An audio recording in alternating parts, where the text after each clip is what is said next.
Beothuk and the Mi'kmaq. We recognize all First Peoples who were here before us, those who live with us now, and the generations to come. As First Peoples have done since time immemorial, we strive to be responsible stewards of the land and to respect the cultures, ceremonies, and traditions of all who call it home. As we open our hearts and minds to the past, we commit ourselves to working in a spirit of truth and reconciliation to make a better future for all.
About this program, we'd love to hear it.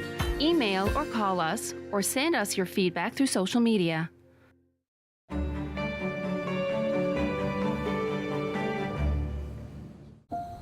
Sometimes, for a wish to come true, it takes a kingdom, because together is stronger. Tied tight, united we stand, in honor of one child's wish, to fuel the fire that will grant many more.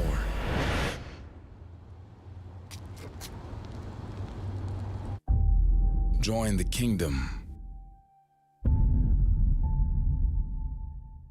Now you can enjoy Disney Plus on Ignite TV. Just say Disney Plus into your Ignite TV voice remote and stream Disney Plus movies and series like Marvel Studios' Black Panther, Wakanda Forever. For Wakanda!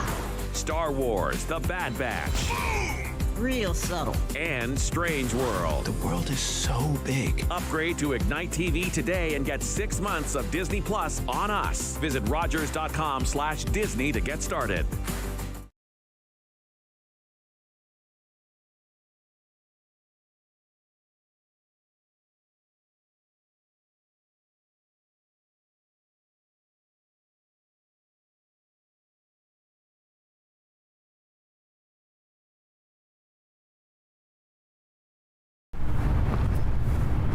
I did it.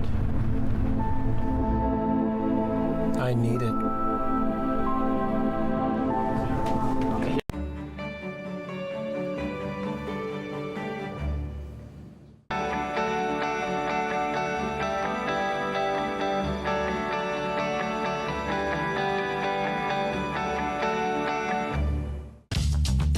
This program is brought to you by Ignite TV. Now you're in command. Visit Rogers.com for more details.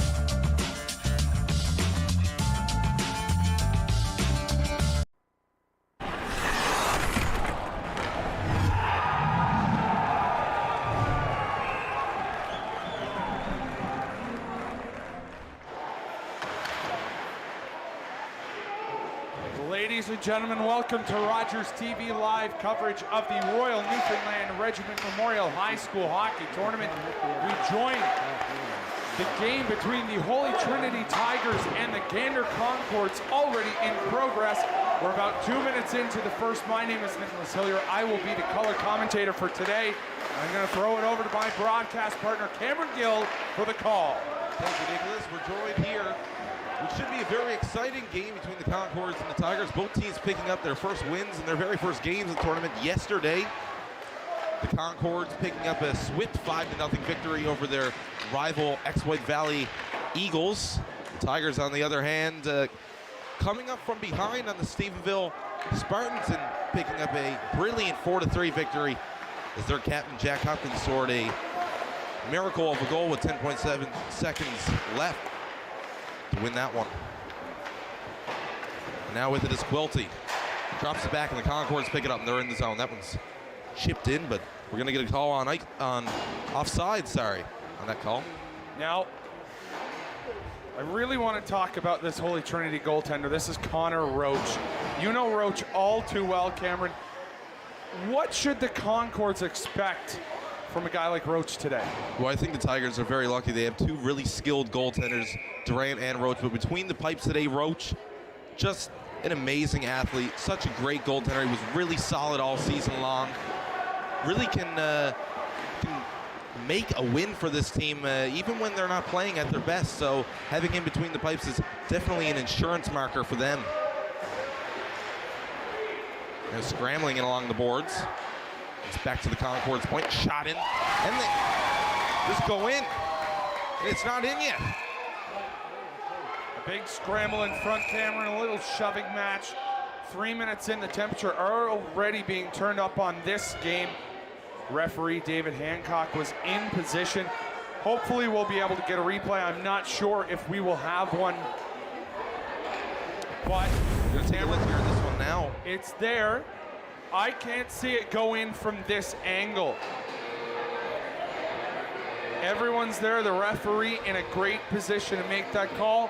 Where he was too, I trust him on that one. Well, we just were speaking about Roach, and it seems to have had the puck there on that one and kept this one tied at 0-0 apiece. The Concords felt a little lucky there to start the game and got a little bit of excitement there, but not enough to go up in this contest as Roach comes in along the side. Roach dumps it in.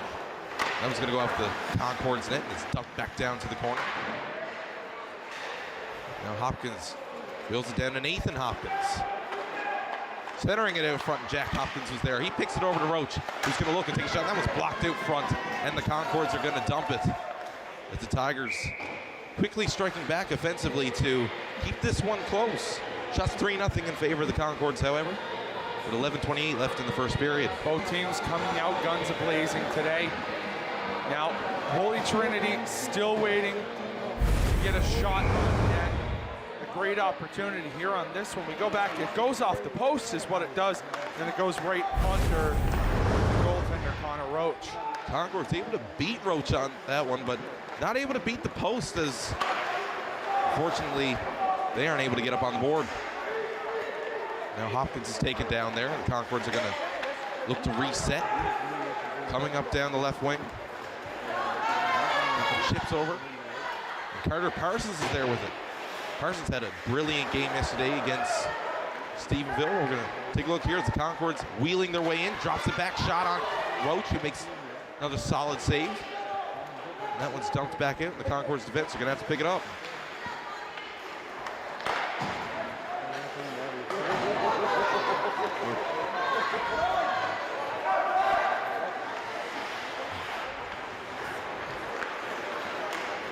There's Ryan Roach with it. Moving his way through center ice. Chips it over to Jack Hopkins. And the net is off. And that breakaway play is going to be halted. Now, Cameron, the captain, Jack Hopkins. Quite the player this year. An unexpectedly great player for these Holy Trinity Tigers. What's a guy like him bringing to the Tigers lineup? Well, I tell you, Nick, I know Jack personally. He's a great guy. He's a great athlete. MVP of the league this season, the Intercity Metro League for high school hockey, and just brings a lot of confidence and experience to the team. He is drafted by the Pinnacle Growlers in the AAA league here, and the Tigers score on a rebound chance. And that'll be Spencer Hiscock who gets the Tigers on the board with 10:13 left in the first period. The Tigers generating a great scoring opportunity in front of the net. They had great communication there. Pass goes off, and a beautiful play puts the puck right past. Take another look at this one here, and it's just trickles out front right there for Hiscock, who's going to backhand that one right into the top right corner of the Concord's net. That will be the first goal that Tompkins has allowed in this tournament, coming very early in the first. Tompkins having a great game yesterday, Nick, a game that you were able to call, the Concords versus the Exploits Valley High Eagles, getting the shutout and earning player of the game for his team. Talk a little bit about what he was like. Oh, listen, he stood on his head. He may not have faced, 30-plus shots, but sometimes you'd rather have a goalie make 10 stupendous saves. As we have that hit there, that he's going to be called. And that's going to be the Concord's captain holding the call.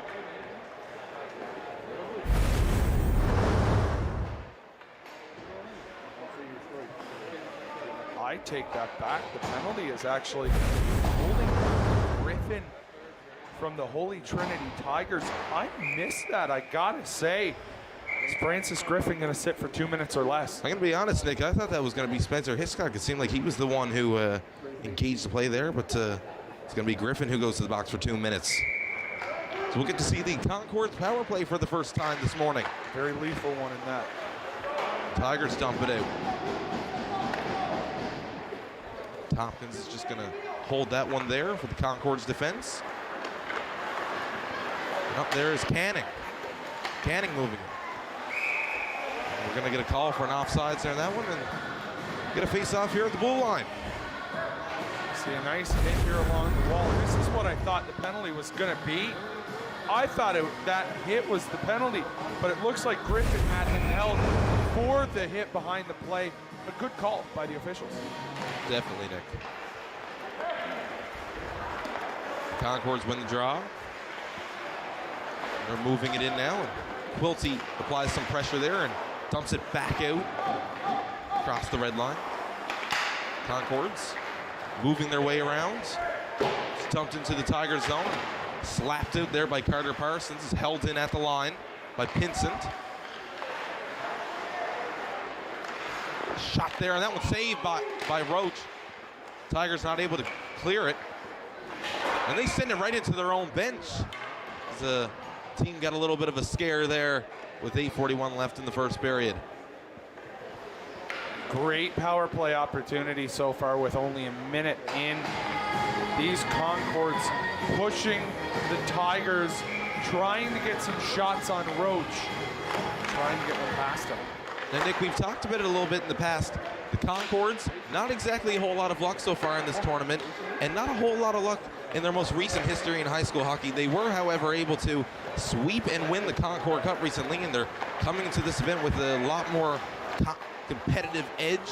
What do you think they're going to have to do here to really make an impact? Well, it's like what I said to you before today's game, Cameron. The Concords are really surprisingly good this year. And when we say surprisingly good, I absolutely mean that it's a possibility that we see some Sunday morning, maybe even Sunday afternoon hockey, the way that I've seen this Concord's team play so far. Most definitely, and this game here is going to be a big test as they are playing their second team in the division. They have one more meeting later on today against Stephenville. It's important that they show all teams, including the only town team in their division, Holy Trinity, which they're playing right now, that they're willing to play at a town level. And you know what? I'm even going to try and counter that a little bit. In that town level, sometimes a team like Holy Trinity gets really comfortable playing the same teams over and over and over and over. Having a team like the Concords, I think Holy Trinity is in for a tough fight in this division. Having Gander, Exploits Valley, and Stephenville in there. What a save there. Putting those, per se, out-of-town teams in, it exposes Holy Trinity to a style of hockey that they're not used to playing. And when we say that, it's a gritty, non-stop style of play that has seen a lot of these young players these young men who have played together for most of their lives rather than just over the past couple of years in high school. The Concords come down along the side. That was shot wide. Nick, I think the Tigers playing in division with mostly out-of-town teams might be a little bit better for them. Might help them buff up their competitive skill a little bit here in this tournament. That one's centered. It certainly exposes them, as I said, to a different style of hockey. And nonetheless, it's a style of hockey that most teams don't have the opportunity to take into town. I look at teams like the Prince of Wales Collegiate Cavaliers, who have traveled to 3 different out-of-town tournaments this year. Definitely great exposure for them. I remember in curling, former Team Newfoundland and Labrador skip Greg Smith once said, you know, you got to play the best to be the best.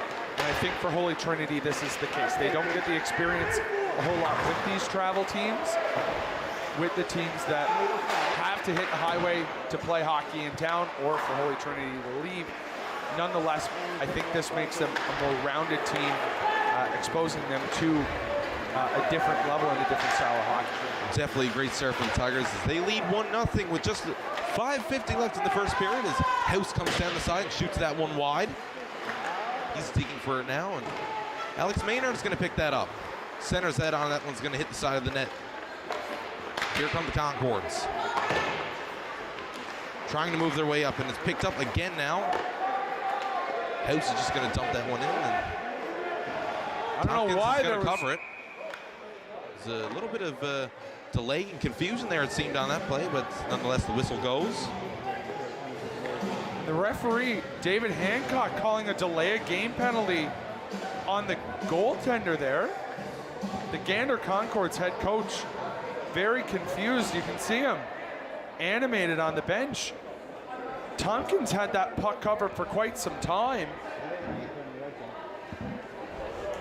Tompkins had that puck covered for a solid 5 seconds, looked up to the referee and said, what? I want the face-off. Like, I don't know. I don't know if I like that call, Cameron. I really don't. Now, if it was a case that you didn't see a single Holy Trinity attacker even in the zone, sure. But, I don't know. Yeah, definitely a bit of a confusing call on that one, but nonetheless, we'll get to see the Tigers power play for the first time this morning as Parsons sends it down to Sam Goss. Goss from a sharp angle. That one's saved by Tompkins. Parsons moving it over to the captain, Jack Hopkins.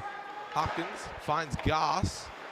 Sam Goss looking for options, tries to get it back to Hopkins, and no luck on that one. And the Concords are going to dump it back down, and Tigers going to have to reset now with just 1:20 left in their opening power play.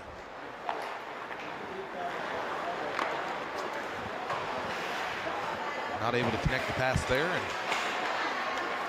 Adam Pinson is going to send it back down to his own defense and kill some time.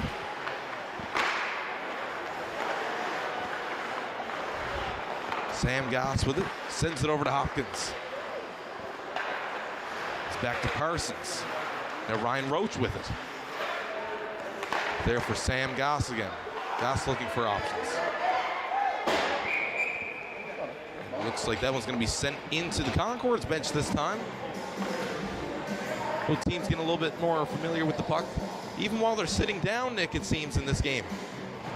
Great opportunity there for the Tigers, but a very strong Concords penalty kill, and that's something you're going to see a lot of this week, or over the next couple days, I should say, is Gander really bonds together like a team that I've never seen and forces the team on the power play to work hard.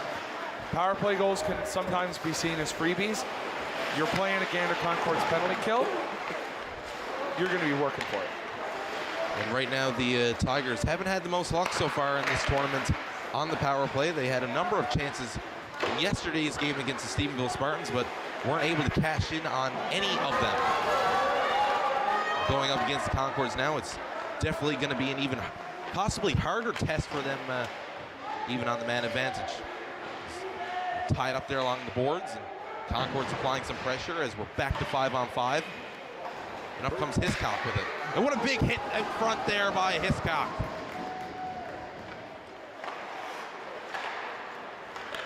And King's gonna reset it, send it over to Turner.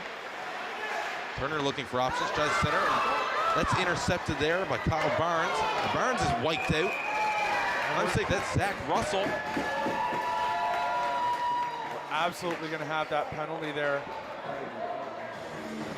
It looks like it'll be Cameron Penton to the box for 2 minutes. We're gonna have a look at that penalty right in front of me. Tracked, here you go. Oh, took the head off. That could have been worse. He's lucky that's a 2-point. It's not a 4 for hit contact. Seems to have not made the best contact there on that hit. Definitely a more fortunate thing for the Tigers, but nonetheless an obvious penalty to Cameron Penton on Zach Russell. The Concord center that one out front, and Roach kicks that one away. Concord's looking for options. As Adam Pinsent sends it back. Canning back to Pinsent. Pinsent with a shot, and that one goes wide. And Hughes is there to try and keep it in, and it goes back to Pinsent. Pinsent sends it down to Canning. Canning moving it over now. Canning a little bit of a secret weapon here on the game of Concord's power play. He likes to camp out along the wing. He comes right down the wall, gets some nice scoring opportunities for himself, but also tries to find that open passing lane. Definitely a player the Tigers defense is going to have to watch closely, especially right now as they're on the penalty kill.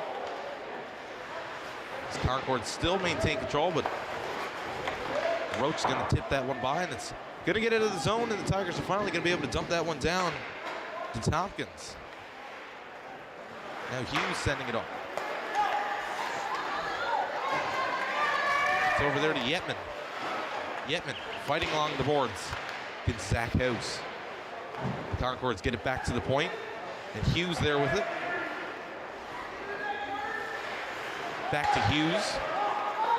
Sending that one over now. The Tigers intercepted again, and that one heads into the bench. Right back out.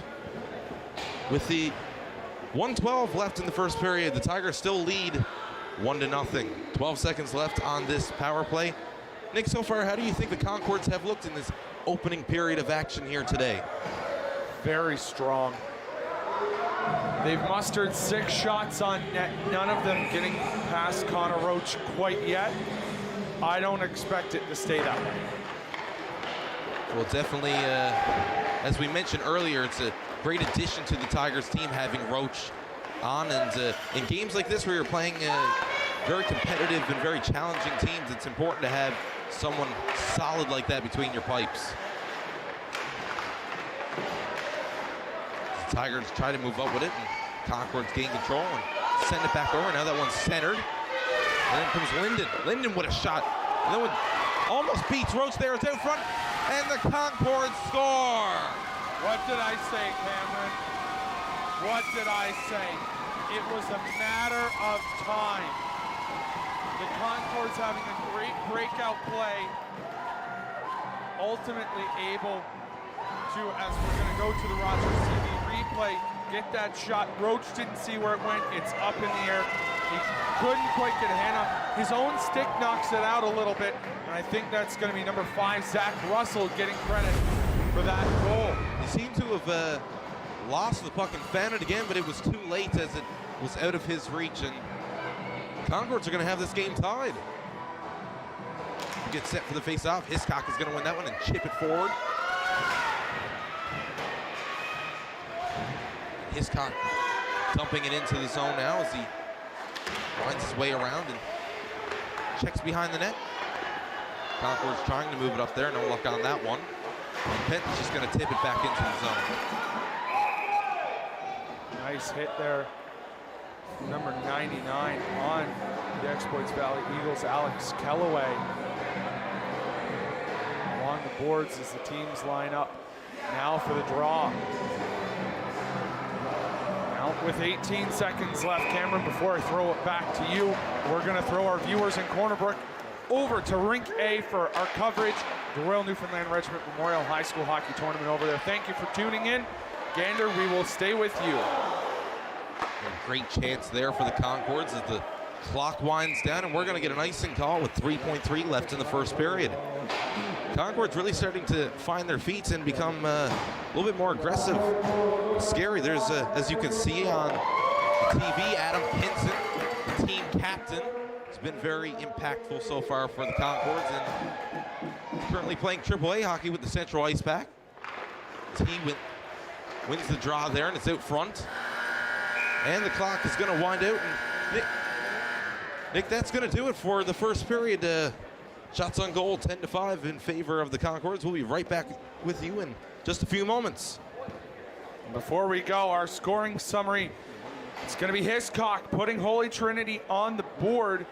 Spencer Hiscock with a great goal, assisted by House and King there.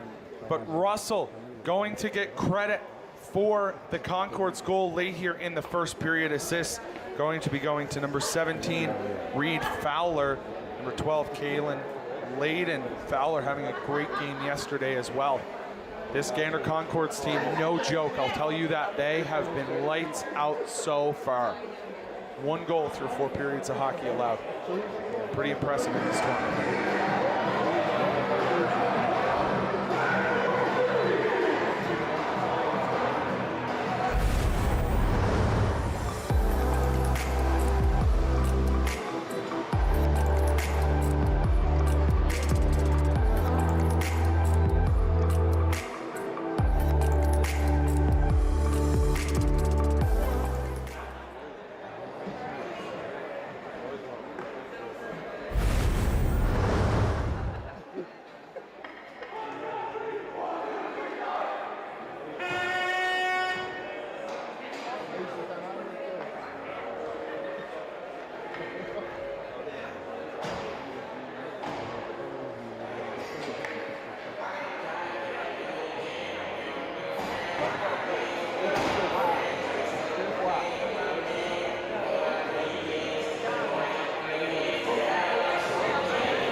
And welcome back, folks, to the 2023 Royal Newfoundland Regiment, High School Hockey Tournament.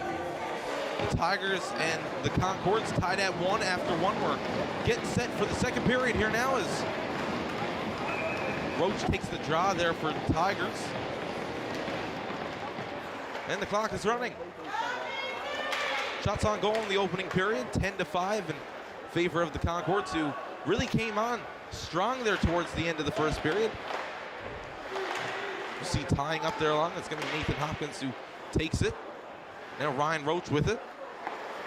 Gets it back to Hopkins, who's going to try and put that on net, but great defensive play there by the Concords. Goss sends that one on to Tompkins. And Jack Hopkins with it. He's tied up along the boards, but Nathan Hopkins is going to pick it up, send it back to the point. Penton takes a shot and was tipped out front and goes wide. Nathan Hopkins there. And that looking to be well off its moorings right now, Cameron. I don't think the referee realizes that. I don't think Tompkins does either. Unless the Concords now down in the Tiger zone. Roach is going to cover this one up. The whistle's going to go with 14:01 left in the second period. As seems like the net is back in place there down the Concord's end. Tigers starting this period very strong down in the Concord's territory. Now Gander has their turn in Holy Trinity's end. Well, as we talked about, Nick, it's very important that the Tigers step up their game as they're playing a very skilled Concord's team. It's a big test for them. This one, game tied 1-1 so far. We get a tip out front there. That one almost beat Roach, but not enough. Scrambling behind the net now, and Quilty's going to pick it up and send it over to King. King tries to get it over to Turner there, and it's intercepted by Adam Pinson. Send it out front. Pinson just tips that one wide. To the point, the Concords send it in. That one's kicked away by Roach again. Tigers try to chip that one out of the zone, and this is going to go as she's out of play. 13-18 left in the second frame of this one. Shots on goal 14-7 in favor of the Concords. We get another face-off down in the Tiger zone.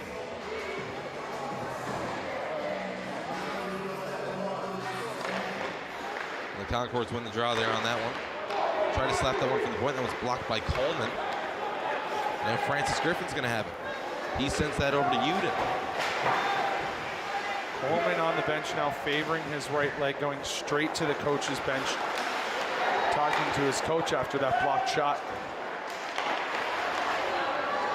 The Concords pick that one up there now. Tied up by the Tigers. Concords regain control again. Tip that one up along, and I don't think they knew where it was, but that one goes into the Tigers bench, and we're going to get a whistle down on this play with 12:46 left in the second period. You get it. A couple great opportunities here for the Concords as Roach really steps up, makes some great saves. That one there looks similar to how the Concords scored. Went about 5-10 feet in the air, came back down, but this time went behind the net instead of in. A little bit of a simple save there on that one, but nonetheless, Roach doing the job, getting down, keeping the puck in the net, keeping the Tigers' confidence high in this one. It's one of his. It's a big job for the goaltender of any team is to play well. It definitely affects the team's confidence and morale overall, and so far he's been solid. There's Goss passing it up to Roach. Roach coming down through the center. He dumps that one into the zone. And Roach with his own rebound, and he's going to score. What a goal by Ryan Roach to put the Tigers ahead. The Holy Trinity Tigers really stormed the zone, then gave themselves a chance. Tompkins letting out a big rebound. Roach getting his own as we're going to go to a Rogers TV replay. Comes in, Roach with a shot and just goes right in the back of the net. Tompkins, I don't think he saw that until he heard it hit the swish of the twine. Heard the swish of the twine in the back of the net. What a beautiful goal, Nick. I believe that one was sent into Roach by Sam Goss, who sent it to Ryan, and a magnificent play. He just dumped it into the zone, picked up his own rebound, and sent that one right into the top right corner. As you said, in-house, Sam Goss going to be credited with the assist on that play. And the Concords trying to get back in this one, but that one's dumped out. And we're going to get an icing call there as we head back down to the Tiger zone.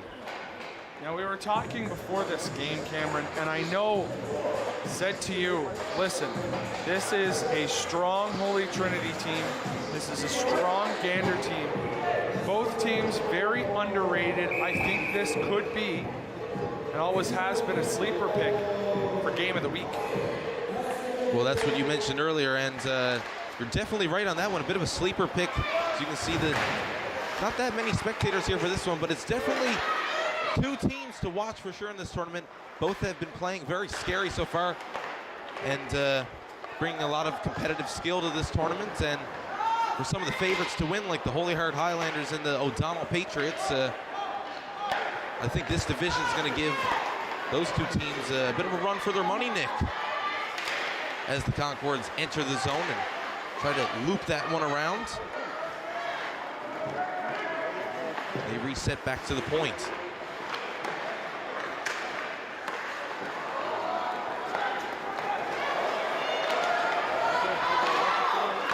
House is trying to apply pressure there on that one. And Griffin tries to bat that one into the zone, and the refs are going to blow the play down. And I think that's going to be Zach Russell taking a seat for the Concords. Russell, 2 minutes for head contacts. The call as he was trying to get to the bench. I think we're going to go to a Rogers TV replay here by the net. There's your head contact. There's your hanging on, and there's the extra shove. That's going to draw the penalty now as the Tigers get a change in and put out their power play unit. Most definitely. Now, I'm not quite sure what's... and House has gone to the box too, so Looks like there's not going to be a man advantage here on this call. I will take my headset off to see what the call is in-house. It's 5-on-5 hockey. It's coincidental. I'm thinking it came off the same play. I must say I'm a little surprised there, Nick, on that one. It seemed like a bit of an extra shove coming from Russell, but nothing announced in-house so far. Replay. There's the hit. it looks like Zach Hughes might have went for a bit of an elbow there on that one. Didn't connect exactly. There it is. You can see it there. Right at the end. So both will go to the box for 5 minutes, and we're going to stay at 5-on-5 hockey.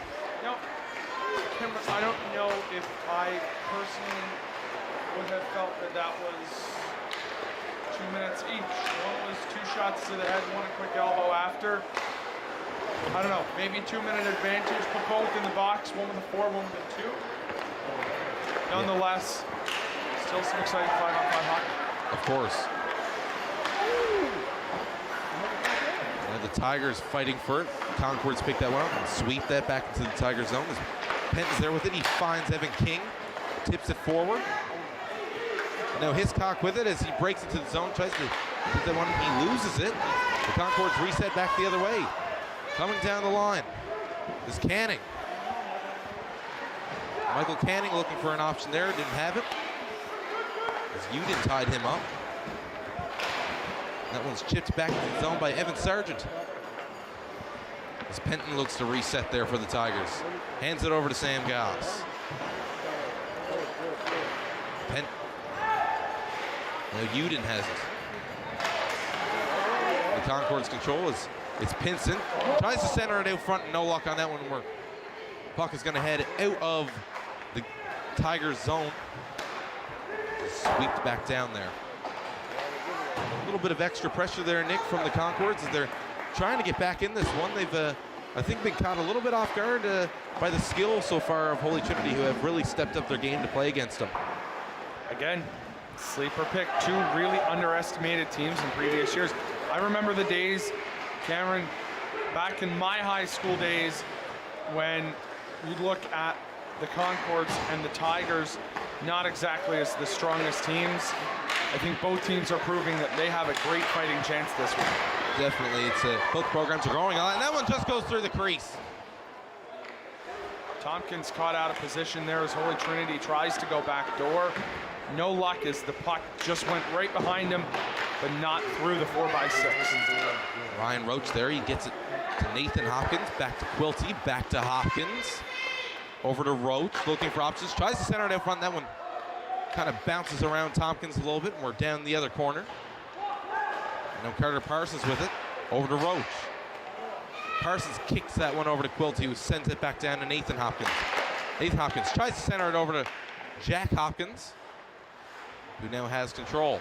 Jack Hopkins was waiting patiently on the back door, trying to find a pass, and I think if the right pass had gotten to him, he would have put that in the back door. Big chance there for the Concords as they head right back the other way, and now we're coming up through the neutral zone. It's the Tigers again. It's Carter Parsons, star defenseman for the Tigers, had a great performance yesterday, scoring the opening goal for the Tigers in their contest against the Stephenville Spartans. Great save made there by Roach. Is the face-off going to come back to his blocker side? He's been peppered with 17 shots so far, only one of them going past him. Roach has just been solid between the pipes so far. Really great, stopping 16 of 17 shots so far in this game. Definitely the person you want between the pipes to play this Concords team. And now they fight through the neutral zone. So Turner's going to get shoved down there by the Concords. Sweeps in around the zone.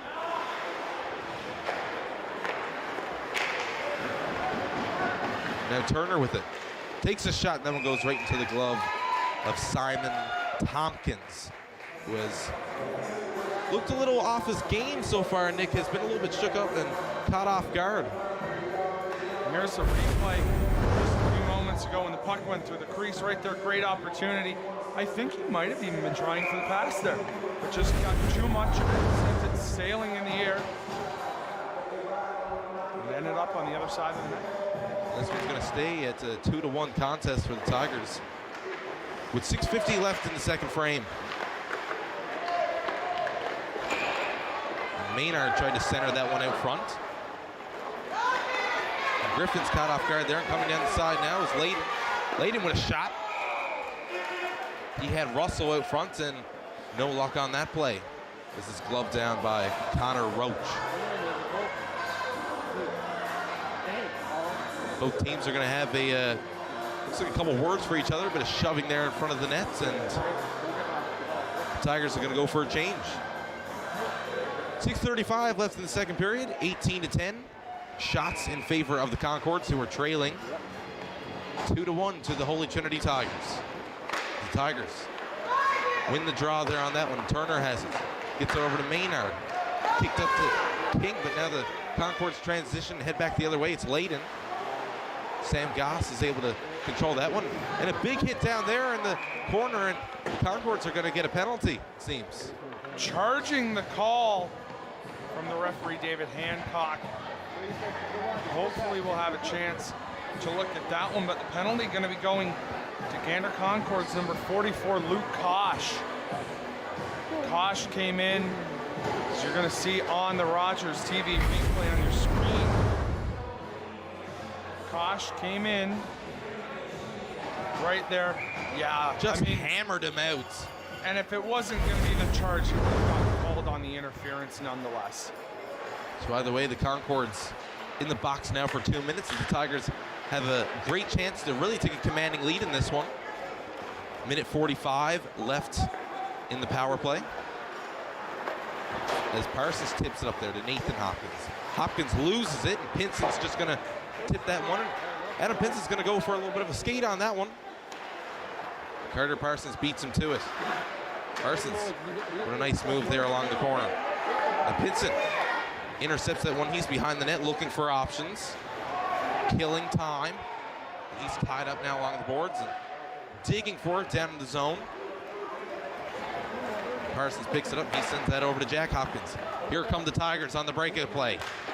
Jack Hopkins centers it out front, and that one doesn't connect with the net. That one goes back into the zone, and it's there for Sam Goss, who's going to look for new options.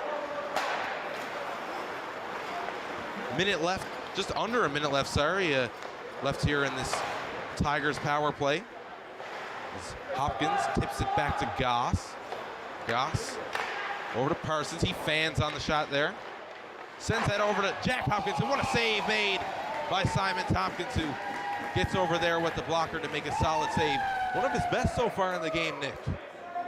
And that's the kind of goaltender that Tompkins is. So you're going to see on the Rogers TV replay. Tompkins there, he knew Hopkins was backdoor, so he started his slide. He saw the shot, puck started to elevate, and he got that blocker up pretty darn quick. And a guy like Jack Hopkins, not easy to beat there on that angle, but Tompkins does so, and this game's going to stay at 2-1. The Concord stumped that one down. Roach comes in to play the puck. Zach House now has it. Feeds it up to Evan King. Tries to get that one over to Hiscock, and no luck on that. Quilty has it. He chips it around to House. Calling for it is Cameron Turner. You can't get the puck there on that one. King's going to pick it up instead. Puck bounces around a bit before Layden breaks down through the zone. And the Concords dumping it in. 5-on-5 hockey here now. So the penalty, the charging penalty, concludes. The Concords working it around in the Tiger zone. Michael Canning drops it back to the point. That one's fired on. Rochu sweeps that one wide. And Evan King with it there. Tries to get over to Cameron Turner. That one just barely exits the zone. Zach House has it. He flips that one off the side. And icing is waved off there on that call as the Concords send that one back around the boards. And Sam Goss is there at the point. Pick it up, and he shoots that one in. Doesn't make his way to Tompkins. It was blocked in front. fired back around the boards. And that one goes out of play with 3:24 left in the second period. Nick, at this stage in the game, what do you think the Concords are going to have to do, and what do you think their mindset should be right now as they trail with the second period almost coming to its close? 3 simple words: play better defense. They're allowing too many opportunities, and not necessarily quantity of opportunities, but they're allowing a number of good opportunities for the Tigers to score. Tompkins having to come up with a couple key saves.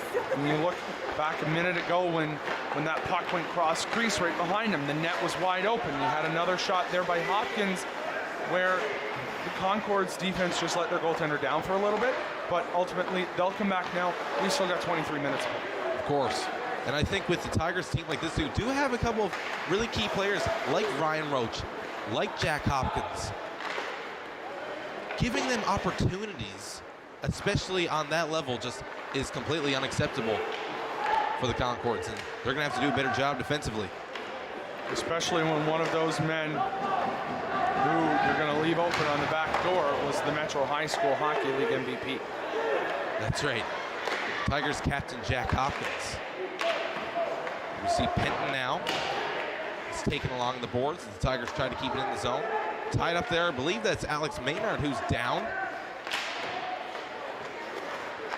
Udin's there fighting for it. And again, we're gonna get a stoppage of play because guess what, Nick? The net is off. How many, if I still say to this day, we're at the Paradise Double Ice Complex. If I had $1 for every time I called a game here and I said the words and the net is off its moorings, I would be able to pay for it to make this the Paradise Triple Ice Complex. That's right. I think with that amount of money, me and you would both be driving some sort of very nice sports car. Somewhere a lot warmer than a hockey rink. That's definitely right. As Griffin sweeps that one around the boards. Hopkins tied up there, and he sends it over to Nathan Hopkins, but that one's intercepted there by Blackwood. And Roach out to stop the puck. And it's chipped up by Carter Parsons over to Nathan Hopkins, who sends it over to Jack Hopkins, who has it over to Ryan Roach. And we have a possible 3-on-1 here. Roach looking for Roach, tries to get it over to Jack Hopkins. No luck on that play. Parsons there with it. Sends that back around.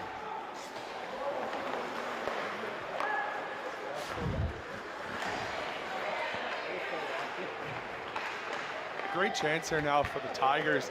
So deep in Concord's territory. They've been playing a very tight pressure game on the Concords.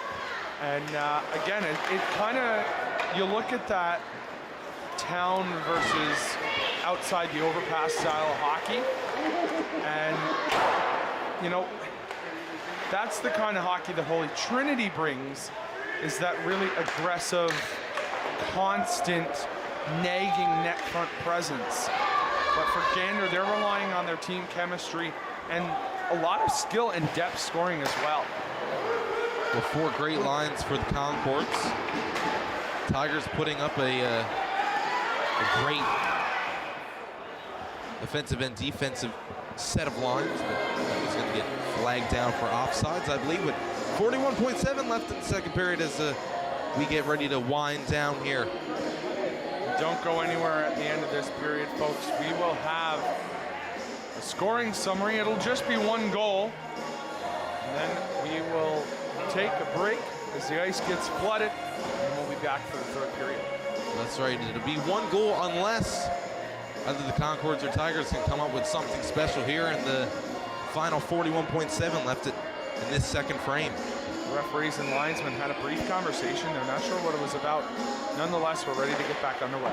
The Concords win the draw there, and it's swept back in, and Parsons controls that one. Sends it back the other way, and there's Zach Russell. Sends it over to Sargent. Now Russell has it again as he comes down the wing. Centering it out front, and no luck on that one as Nathan Hopkins sends that one right over to Jack Hopkins. And Russell has it again. And he dumps that one in. 10 seconds left to play here in the second frame. Sam Goss tries to drop it back to Carter Parsons there, who's going to take that one, and the clock is going to wind down.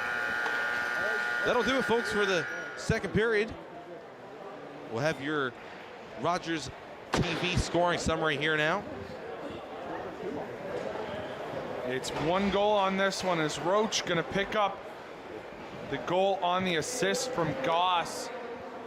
That's the difference maker in this game so far. The Concords and the Tigers heading to their respective dressing rooms. And the Concord's going to be looking for a lot from this man, their goaltender, Simon Tompkins. We'll be right back, folks. Blood of the ice, don't go anywhere. Get your coffee, get a bagel, get your breakfast. We'll be right back.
It's 11 o'clock.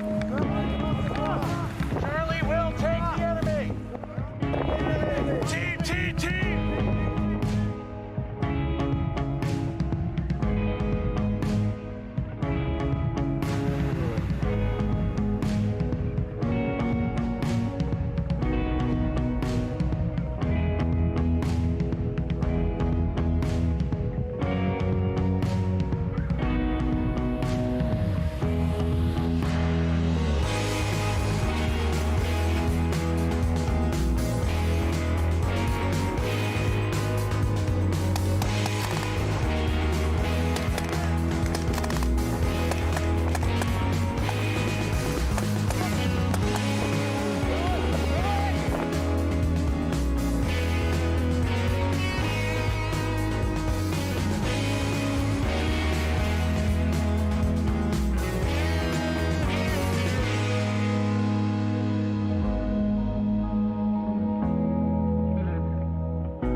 Ladies and gentlemen, welcome back to Rogers TV live coverage of the Royal Newfoundland Regiment Memorial High School Hockey Tournament. Cameron Gill with the call. Thank you, Nicholas, as the Concords win the draw there. Swinging around, and Parsons gonna chip that one hard into the Concord zone. Through 2 periods, the Tigers leading the Concords 2-1. They, so far, back and forth, very impressive game. Very exciting so far, Nick. Concords center that one there, out front. It's loose out front as Hiscock swings that one away as Turner picks it up now, and it's kept in the zone.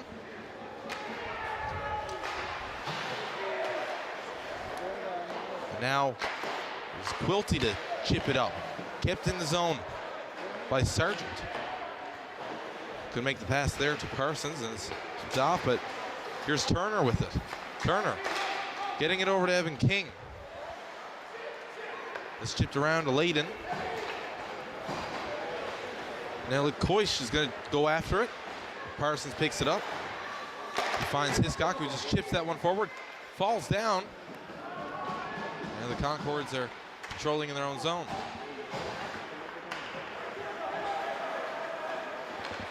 Goss with it there.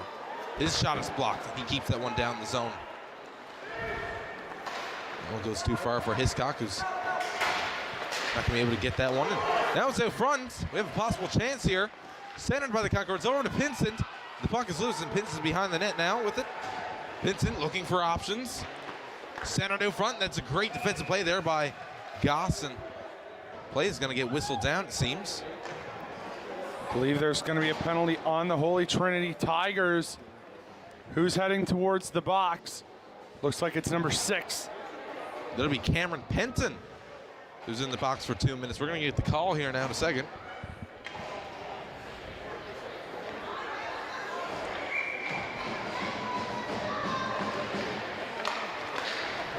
Hopkins takes it off the draw and slides that one down to the Concord's end.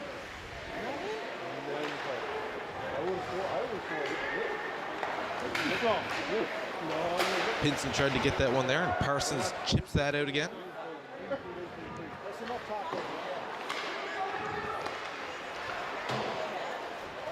Pinson has it. He swings that one over to Canning. Canning trying to move in, and he's chipped off, and Hopkins has it again and dumps it down.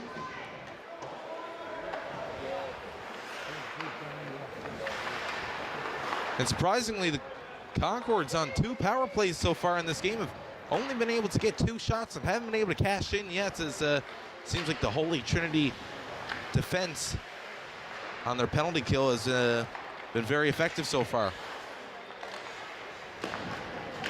Canning sends it back to Hughes, back to Canning. Canning looking for options there. Sends that one around. That one's out front, and that one is blocked, I believe, by Zach Russell. Ryan Roach with a nice move there to break out of the Tiger zone. He's moving in, he shoots that one. Seems like he was trying to go for a similar play than he did on his previous goal in this game. Hopkins there with it, he's just gonna kill time and head it back to Parsons. He's gonna slap it down again, and Pinson tried to go for the check there on that one, and Parsons just got out of the way.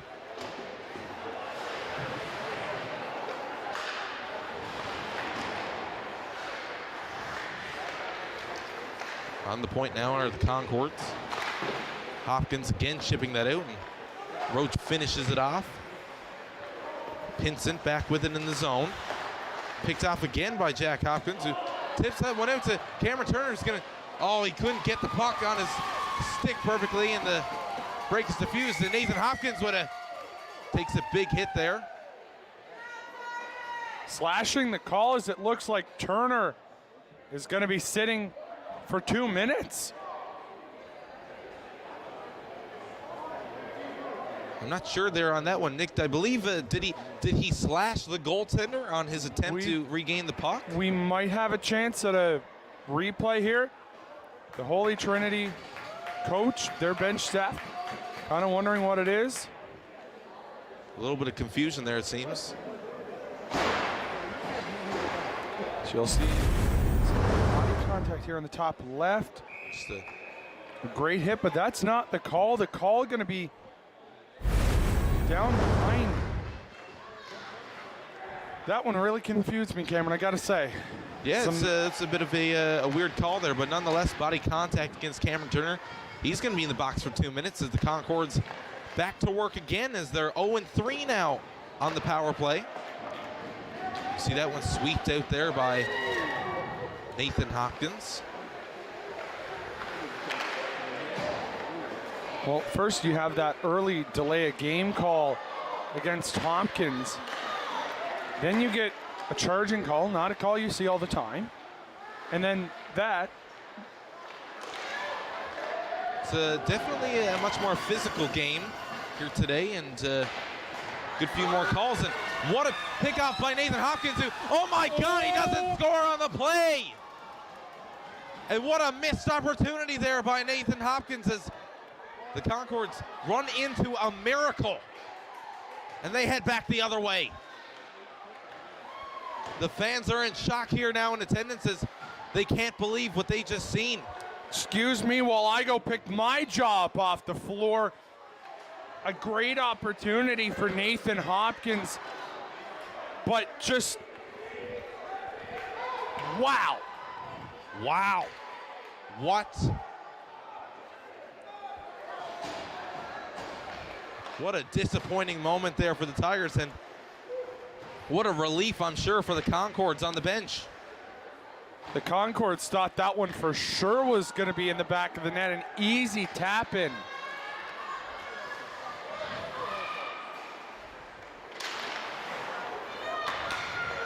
The Concords try to move it up there, and it's picked up by Hopkins, who's just going to lightly tap that one into the Concord's end, and that'll do it, folks, for yet another Concords power play. They're 0-4 now. That one's tipped out front, and the Concords score just off the power play. The game is tied 2-2. A great bang play for the Concords as they come back up ice. And we're gonna watch that goal here now. Coming down in the zone, Pinsent was joined by Kellaway. Kellaway gets just enough a stick on it to get it past Roach. Roach visibly frustrated in his net, taking a minute, getting some water, trying to regroup as the faceoff comes back to center ice.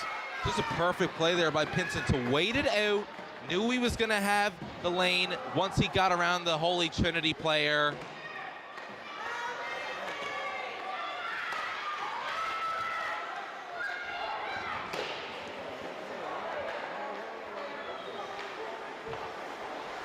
You're gonna see House there, sweeps in the zone, is a big hit laid out there. Players going back and forth on the ice. That one's dumped back down, and Russell's gonna slide that one up. The Concords dump it down into the zone. What an exciting game so far, Nick. What an exciting third period as well. We're gonna go have a look at a Rogers TV replay. Look at all the rooms Hopkins has. He fans on it there and couldn't get the stick on it. I probably would have dove if I were him. Dove and just took that whack at it and tried to get it into the net rather than crouching over with the reach. But that one there, we're going to have to stay tuned to that because that could be the turning point of this game for the Gander Concords. With the Concords coming back and tying this one up, that could have been the insurance marker for the Tigers. However, they weren't able to cash in on that one. And the game is now tied at 2-2 with 13-12 left as we see Ryan Rocha with it. He hands it over to Nathan Hopkins.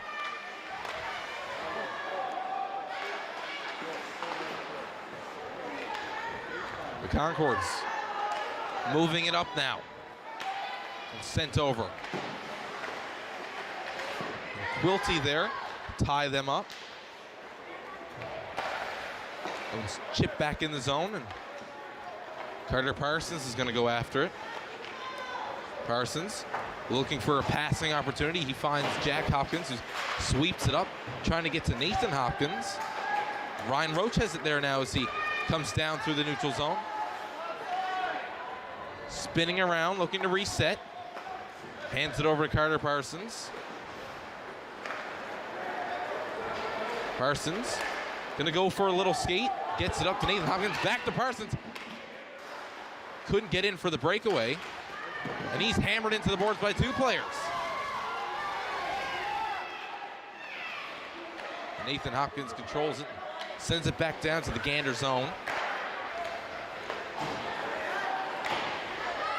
Concords moving their way in.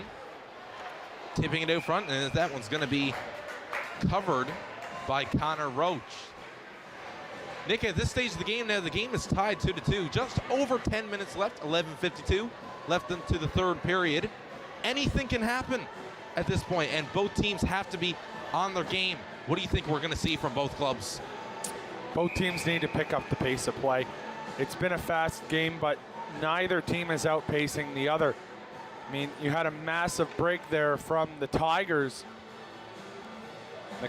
That resulted, I mean, just a few moments later, in Gander coming back, Pinson putting it over to the stick of Callaway and scoring.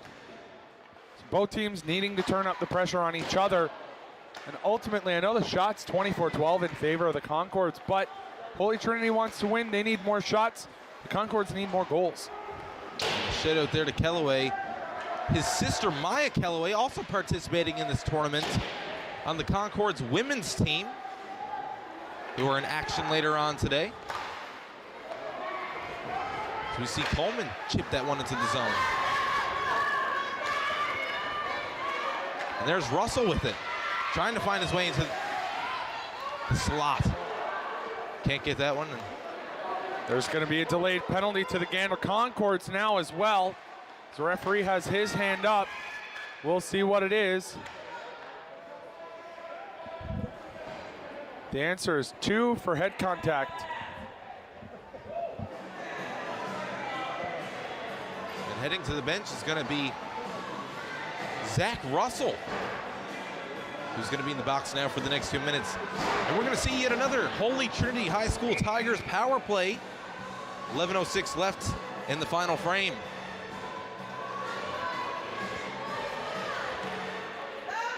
Off the draw is Roach. Goss gets it, sends it over to Parsons. Parsons with a shot. That one tried to get through and just went wide of Tompkins. There's Nathan Hopkins dropping it back to Sam Goss. Goss waiting, sends it down to Jack Hopkins. Hopkins with a nice move there and he takes a shot and that one just goes wide. Goss with it. Roach sending it over. And Hopkins with another. Oh my God, what a save made by Tompkins. A couple great chances there for the Tigers, not able to cash in. Great opportunity. The Tigers. Did he just call icing? A little bit confused here, I must say, Nick, on that call.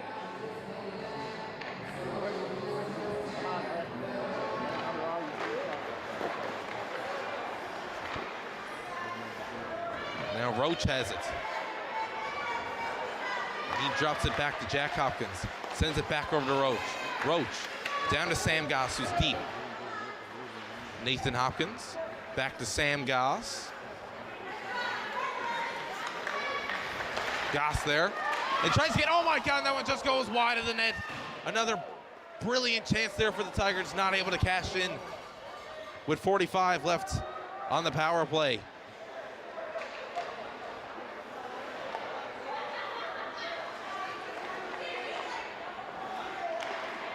Goss sends that one high to Parsons. Parsons getting a bit of pressure there from the Concords. Roach is gonna take that one, head into the zone. He swings that one back to Jack Hopkins, who controls.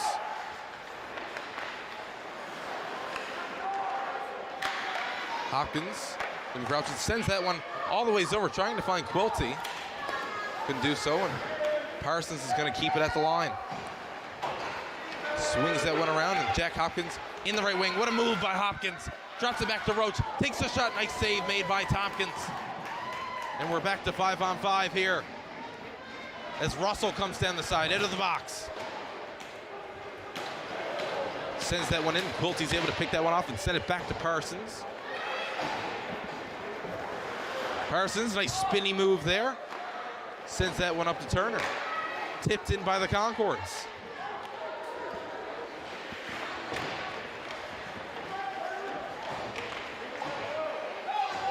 Quilty getting a bit of battle there from the Concords.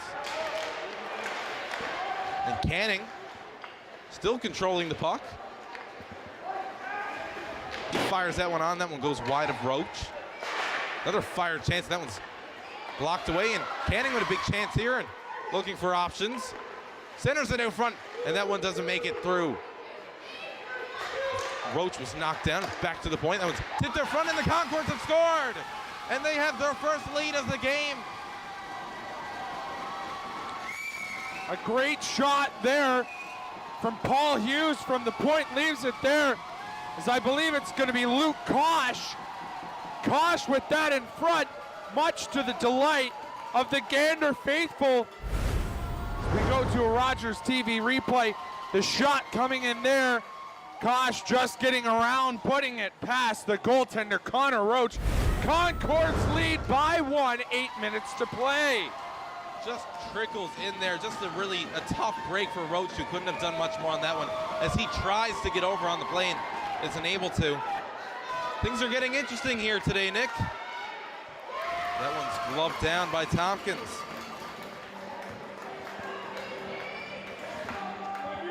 Told you the Concords needed to get a few more opportunities.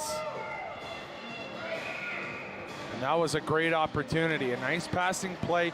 Canning really kept that play going down low as well. He really did. He was wheeling his way around the back of the net and just preserving that possession. And now the Concords take the lead. Coleman there with it. And we're going to have a delayed penalty behind the play, Cameron, to the Gander Concords.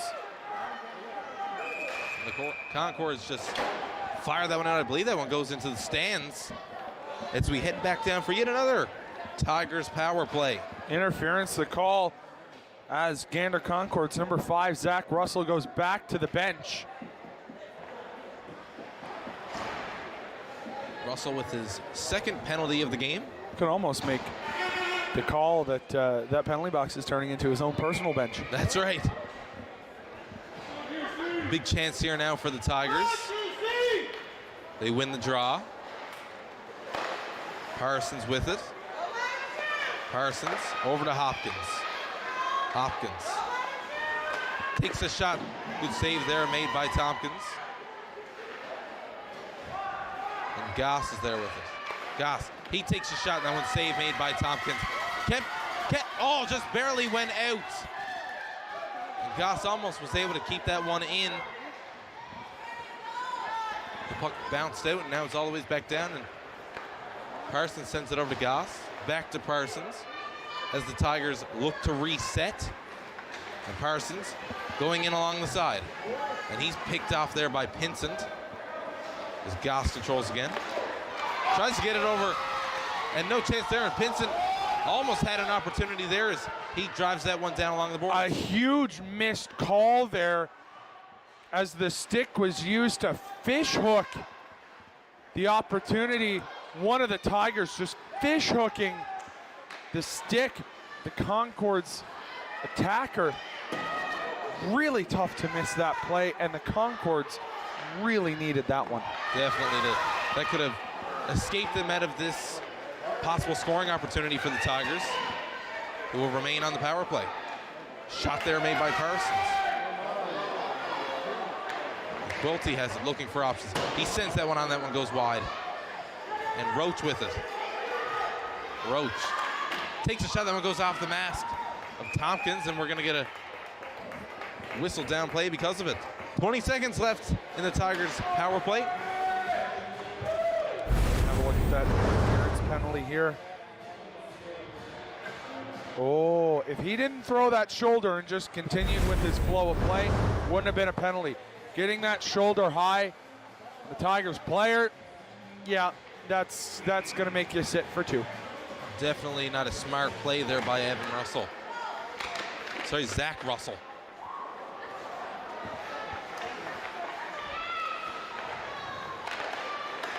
Hiscock there with it.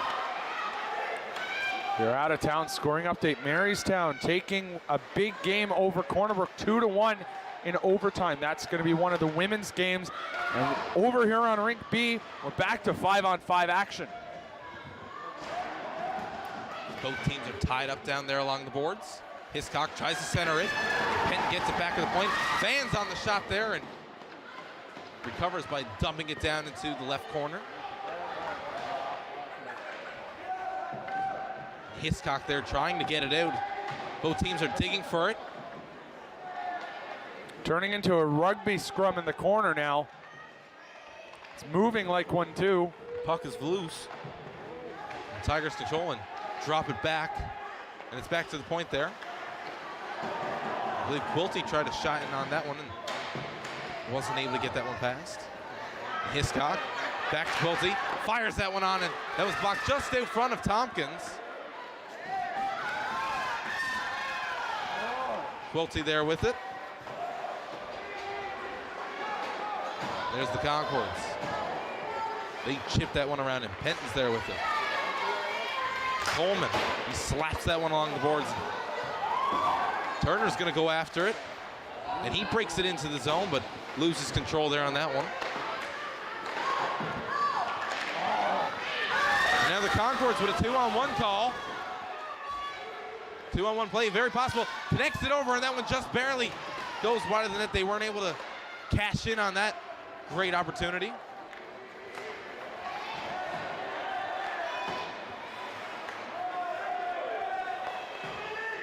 Parsons.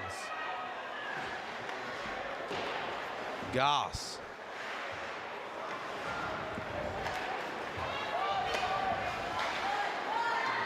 Concords chip it in. See a ref there lost his footing, it seems. Now up comes Coleman down to the zone. He shoots that one in. A nice save made by Tompkins.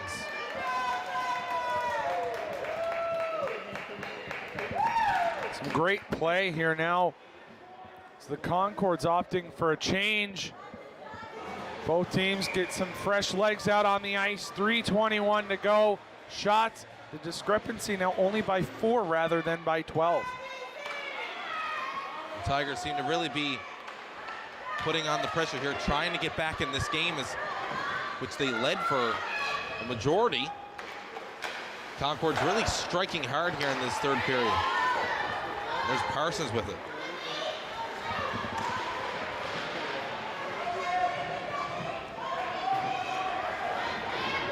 Digging in along the boards. And Rose tries to control it out front there.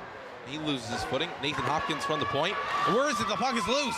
And Tompkins makes the save. 2:47 left in the third period. 3-2 Concords.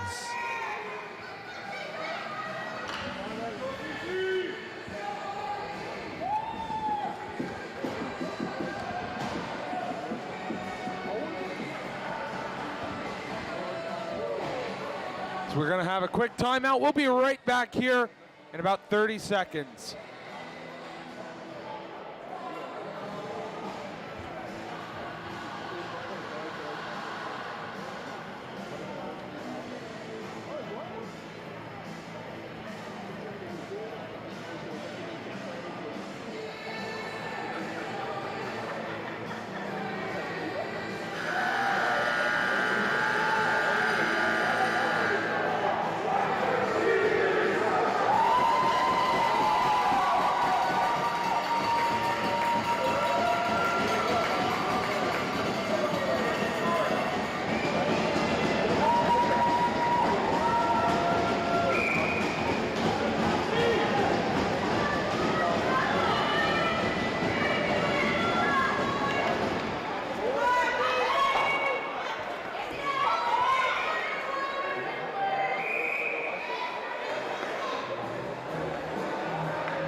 back here, folks. The Tigers have pulled their net as they have offensive zone control. Play whistled down there as Tompkins makes a save. 2:30 left to go here in this one as Roach takes the draw. Tigers looking a little desperate here on this one to get back in the game. Digging along the boards there. The last 12 shots in this game are 11-1 in favor of the Holy Trinity Tigers. Tigers just having a great showing so far in this period. Just not able to get the luck they hoped for. And now the Concords are going to dump that one down, and you're going to have to chase after it, but looks like Parsons is going to get to it first. Parsons wrapping his way around the net, coming up along the side. And he's tied up there. And puck trying to get into the Concord's end. It's Nathan Hopkins there trying to get to it, and that was chipped away by Parsons. And the Concord's going to go for a look. Takes the shot, and they score! It's the assistant captain gonna put it down ice as the Concords make this one 4-2 with 1:39 to go here in the period. The Gander fans traveling strong and here proud of their Concords, who very well are about to go up 2-0. What a comeback effort, Nick, by the Concords club. Really solid through this game. Their effort finally pulls through. They have a 2-goal lead now on the Tigers, with just 1:39 left in the final frame. Bit of an unfortunate play there for the Tigers, as it looked like Sam Goss almost had it and lost control, and it trickles right through his legs to put the Concords up. And Evan Sargent there with that one. As Cannon comes down the side, looks for another one, wraps around. Looking for options, he's gonna fire that one, and that one goes right to the slot, and that was batted away by the Tigers. Gander not really letting up off the gas right now. They're hungry for a fifth to really secure this win as Roach makes that save. Well, definitely the kind of effort you need. A 2-goal lead with just over a minute left. An ensuring lead, definitely a comfortable lead, but not foolproof. It's important to keep that consistency on, keep that effort going, because as we've seen so far in this tournament, anything can happen.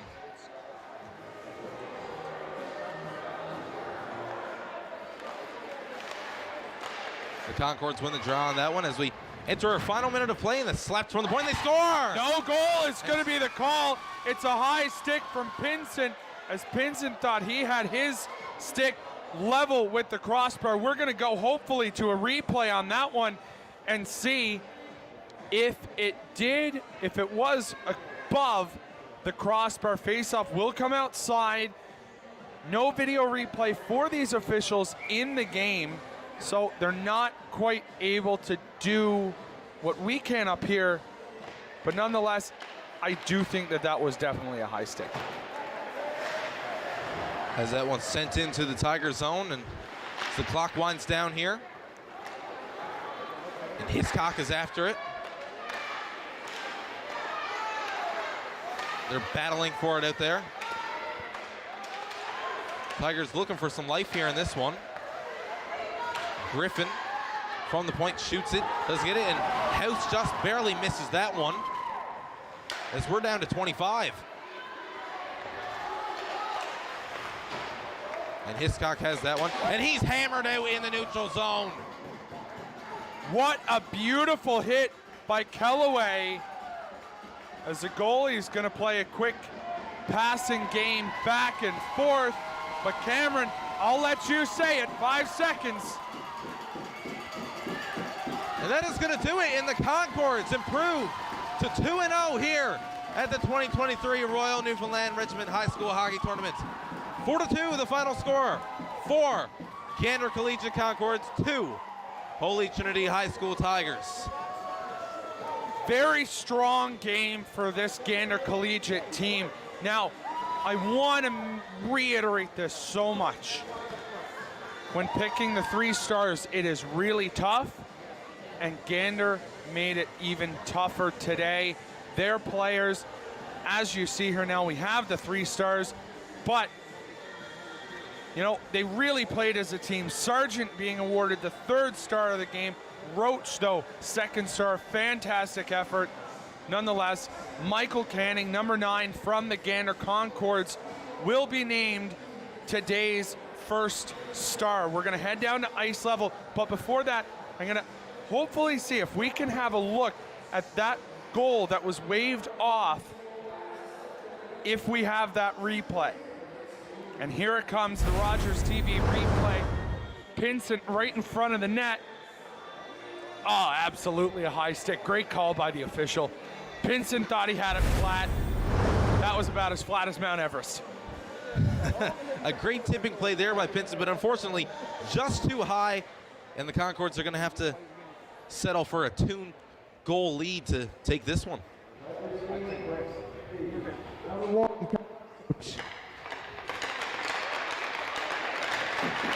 Connor Roach with player of the game for the Holy Trinity Tigers, as he goes to receive his award. And a souvenir there for Roach, who gets the hat. I believe that's probably a buddy of his with the regiment, as he gets to go over. Player of the game for the Gander Concords, number 44, Luke Kosh. Luke Kosh named player of the game for the Concords. He's going to get his regiment hat.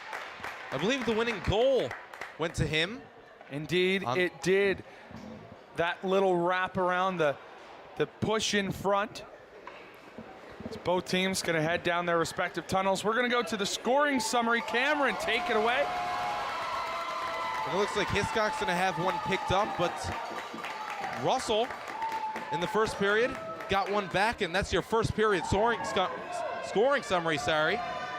Second period, Ryan Roach added another to put the Tigers up, but it's the third period that is the key point of this game. 3-goal performance by the Gander Concords, Nick. Kellaway, Kosh, and Sargent to seal the deal. And as you see, your Rogers TV 3 stars. One more look at that. Evan Sargent played a great game back on defense in the dump in from his own zone, putting the insurance marker on the board. But Ryan Roach, Cameron, what a game from Ryan Roach of the Holy Trinity Tigers. Roach, just an impressive effort in this game, was able to get on the board once with a beautiful goal, but unfortunately it's a team effort. It doesn't come down to single players, and the Gander Concords as a team were the better team in this one. Of course, Michael Canning with a great performance, and that first star for Canning isn't just because of an individual performance, but because of how great of a role player he was for his team today. Really played his job well along the wing, along the boards, making some great passing plays, coming up ice, generating offense for the Gander Concords, and he was someone who, you know, you saw wheeling behind the net, cycling around, getting some passing plays going, and ultimately the offense in that third period that was generated was enough to put the Concords up 4-2 and seal the deal for a win. Just a great effort there, like you said, by Canning. Really did a great job of just preserving the possession for the Concords throughout the game, but that's going to do it. 4-2 Concords. We'll be right back with some more exciting hockey. Nick, thank you much for coming along today to help me out with this one. 4-2 Gander Concords. We'll be right back with you on Rogers TV. My name is Cameron Gill. I'm Nicholas Hillier. Stephenville versus Exploits Valley up next.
Ladies and gentlemen, welcome to Rogers TV Live coverage of the Royal Newfoundland Regiment Memorial High School Hockey Tournament.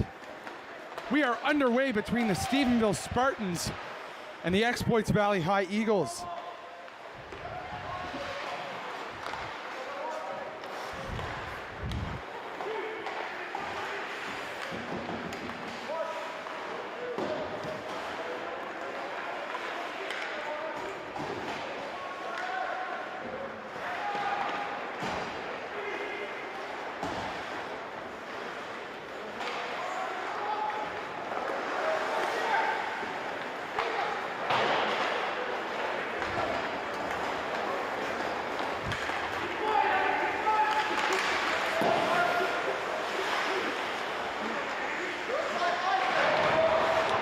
Exploits Valley in their zone now.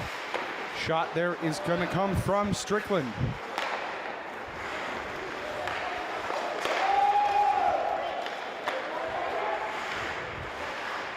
Exploits Valley try and keep it in their own zone. They're going to be able to do that.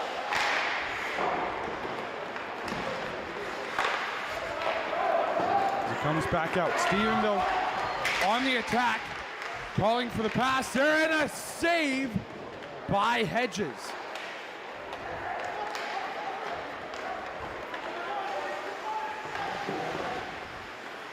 Coming up ice here now, Exploits Valley. They're trying to get something going. As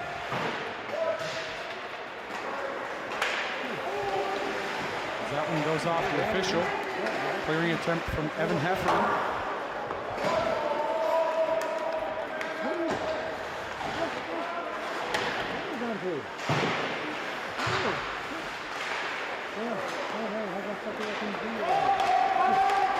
Stephenville chasing it down in their own zone. Call with it now. Call tries to push it out, but it's kept in by the Eagles. Noah Mercer giving chase for Stephenville as it's kept in and played around the wall by David Fudge. Fudge puts it over to Whalen. From the point is Joe Vardy. Dump in here now is going to go for icing. We're going to head back down into the Stephenville zone.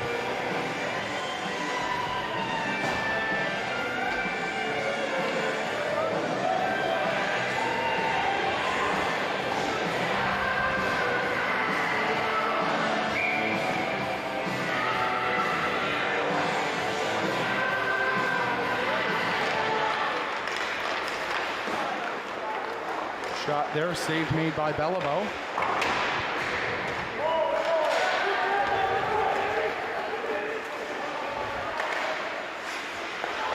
Dutcher with it now as he puts it on net. A nice hit coming from number 12, Ian Wall. Dutcher in the corner, puts it around, hammered into the boards. Party. Exploits Valley tries to clear it from their net front. They will do it. Ryan Antle dumps it back into neutral ice. Goes off of Grayson Party. And down for Dutcher. Dutcher tries to play it, but Wall gets to it first. Dumped in by Stephenville. And we're going to get another icing as both teams struggling to find their flow of play so far.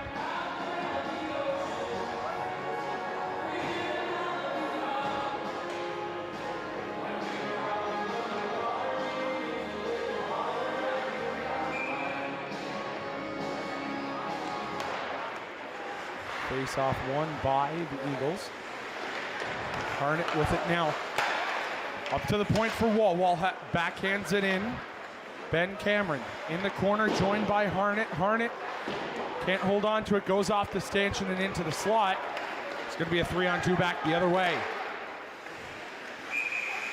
Shot from target goes off the stick of Wall into the mesh behind the play.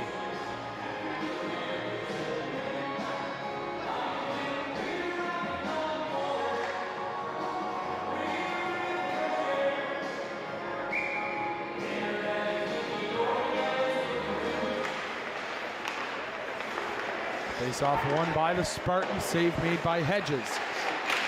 Wraparound attempt there, spoiled as the net gets shoved off its moorings. really becoming the story of this tournament. Unfortunately, the number of opportunities blown dead because the net came off. It's insane.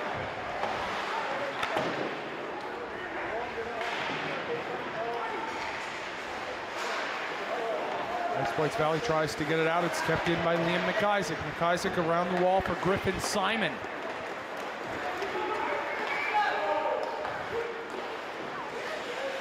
We come back up ice here now. Exploits Valley trying to get a play going. Shot from the point for Mulrooney off the goalie.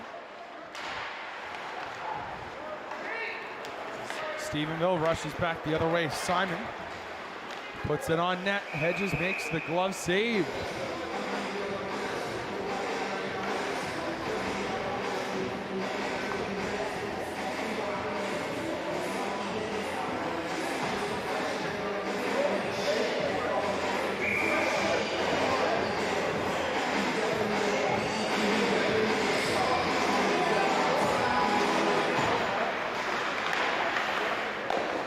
Blocker save there by Hedges.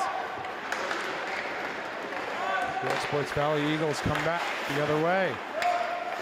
Dutcher with it now for Stephenville. March tries to get past the defense. March is in. A shot for March and a goal!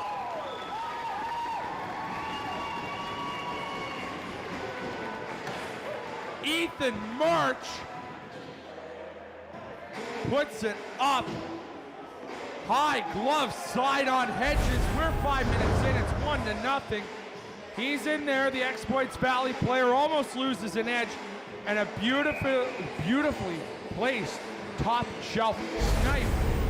March puts the Spartans up 1-0.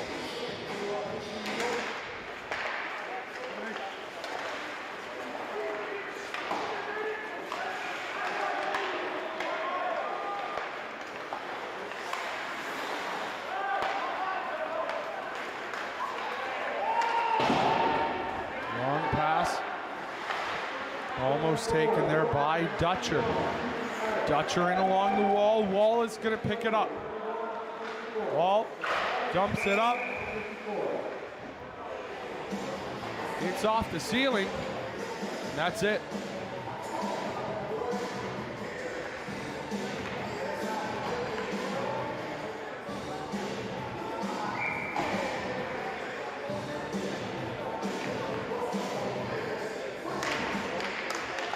Face-off won by the Spartans. Shot attempt there blocked by the Eagles. Couple shoving attempts there. Back now as the Eagles pass in their own zone. Up along the wall into neutral ice. Harnett along the half wall, gonna cycle behind the net, tries to put it out front off the skate of Target. Harnett with it still from the slot, shot wide. Shot comes there from Tyrell Mulrooney. Easy save made by Beliveau as it comes back the other way. Strickland for the Eagles. Up for King. King's cross ice pass intercepted but then picked up by Ben Cameron. Ben Cameron with the shot. The pad save by Noah Beliveau.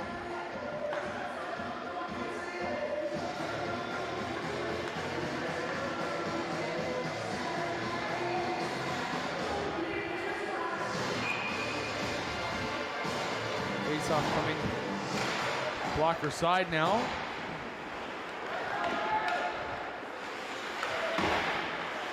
.8:22 to go here in the period. As guess what? The net comes off its moorings. Something that has made many spectators frustrated over this week, and I'm sure the players are only even more frustrated. Beliveau using his water bottle, squirting some water down in the bottom of the post as he makes a blocker save off a high point shot. Trying to get that water to freeze onto the pipes so he can push off safely. Clearing attempt made. Exploits Valley needs to touch up.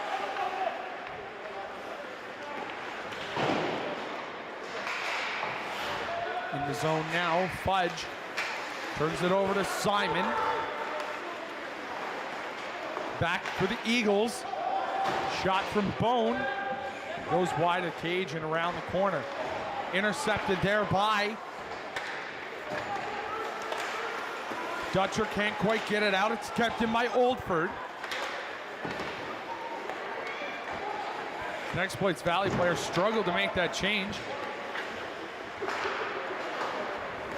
Coming up ice now is Oldford. Chris Oldford joined with Ryan Antle. Oldford knocked off the puck along the wall. Puts it back up for Brady War. War dumps it around off the glass. Party with it now. Some body contact along the boards as Party shoves his counterpart down to the ice. Liam Dutcher down behind the net of Hedges. March keeps it in. Ethan March, the sole goal so far in this game. Brady War, Liam Dutcher chasing after it, joined by Ryan Antle. Comes out, but it's kept in by Wall. Shot goes wide. Dutcher for Stephenville as Exploits Valley picks it up. Centering pass intercepted by March.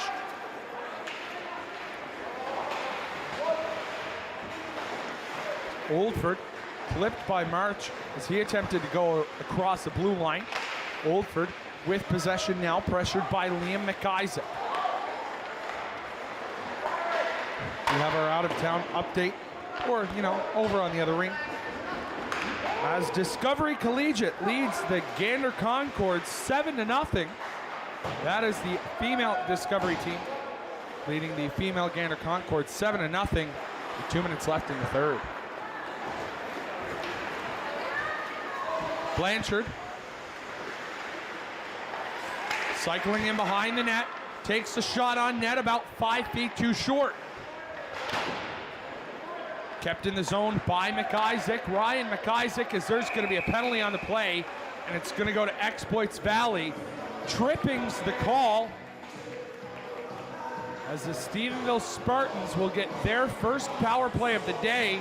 It's going to be Tyrell Mulrooney taking a seat for 2 minutes or less. Shots 9-5 in favor of Exploits Valley. You see right in front of the goaltender takes down his opposing player.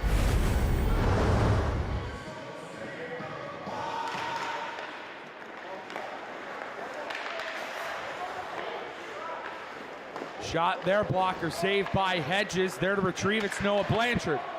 Blanchard pressured along the boards, but he comes out with it. Puts it around, trying to keep it in the zone, is Liam Dutcher. Dutcher had a great season this year with the AAA Western Kings. As Hedges makes the stop on the shot. Face-off coming blocker side.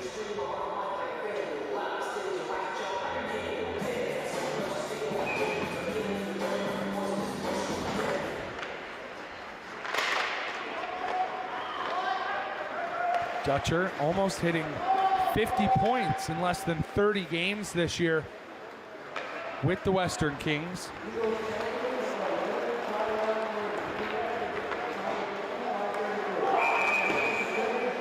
Blanchard was in there, but a bit too fast. Offside's the call. Face-off coming just outside of Exploits Valley zone. Gonna be won by nobody. It's just a tie-up right now. McIsaac out with it now. Blanchard lays the body on Ian Wall. As Wall and Blanchard go down.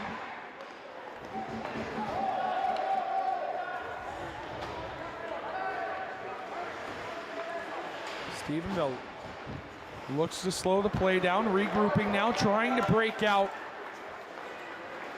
Over to March. March puts it up to target. It's not on target, it's off. as Belleville comes out to play it.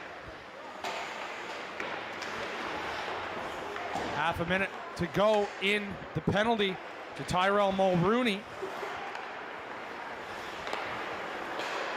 The Spartans trying to break out here now.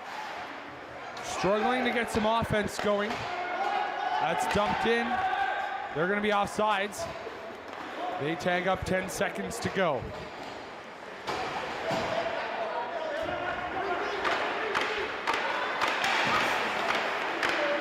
Spartans with possession now as we come back to 5-on-5 hockey. Heffernan. Up ice taken by Wall of the Eagles. Centering pass in front as the net well off its moorings. The referee comes in to fix it. That's the third time this period that those nets have come off. Great play there by Brady Ward, just a la Arnold Schwarzenegger. Everybody get down.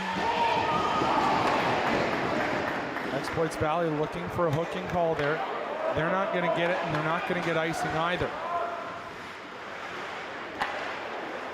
Wall. Cross ice pass intercepted by Target. Drop pass. Kyle Target puts it wide of the net. Kept in by Martin. Target chasing after Wall. Target's going to get there. Blanchard plays it. The Spartans. And Wall tries to dump it out. Gets it up to Chris Oldford. Oldford gets blue. Drop pass to King. King with a shot and a goal! Chris Oldford makes this a 1-1 hockey game on the 6th shot of the game for the Exploits Valley Eagles off of a great shot from Zach King. Oldford right there on the doorstep to put it past Noah Belleville, as you will be graced by a Rogers TV replay. Beautiful shot there. Poor rebound control from Belleville allows Oldford to put it past him. He couldn't do anything because he was on the seat of his pants. It's 1-1.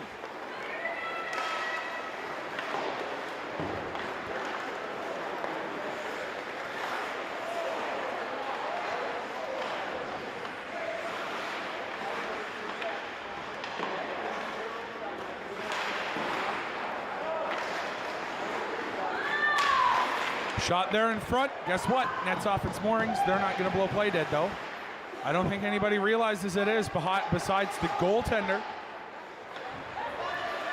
Opting to leave it off. Belleville going to fix it. That's 4 times this game. Minute 28. That's going to go for icing, coming back the other way.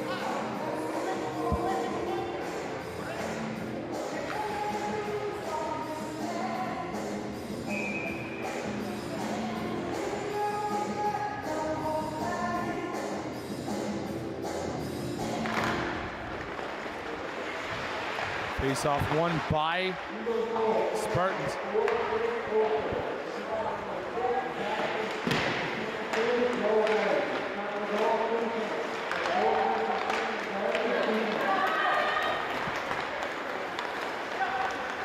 March drop pass to Dutcher. Dutcher with a shot, and that goes for a field goal. Oh wait, we're playing hockey.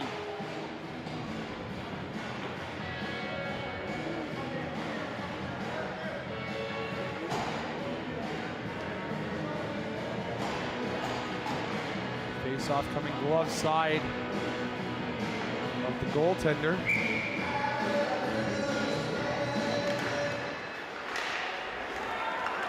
The guys that can't get back fast enough. Bone with it now. Bone in, backhand save by Belleville.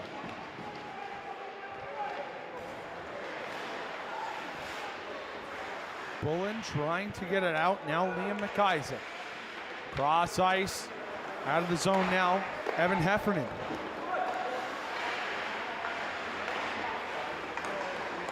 No shot there as we're going to come into the final 30 seconds of this period.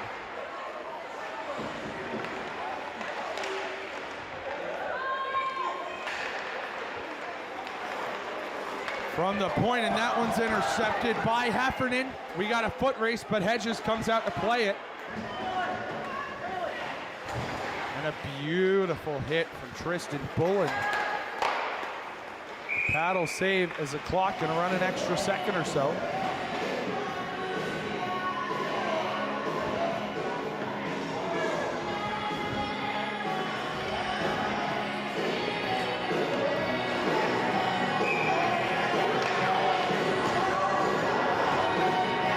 Face-off won by the Spartans. Back up now is Jordan Martin, and that one's going to do it for this period, folks.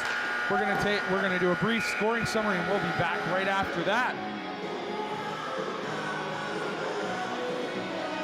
Early on, March with the goal, assisted by Liam Dutcher.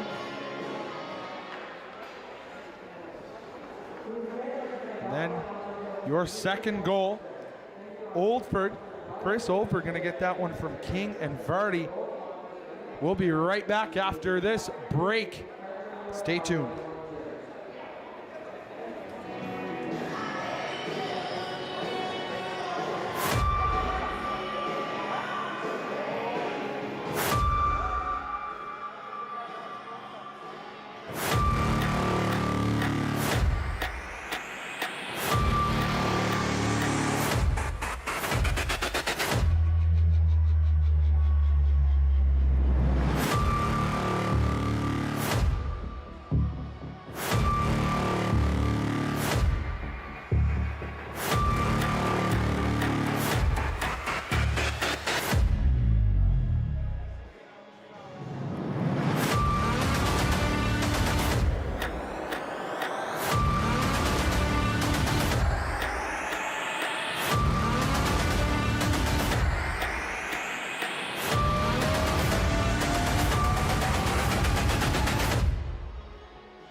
And we are about to be underway here. The second period of hockey action between the Exploits Valley High Eagles and the Stephenville Spartans.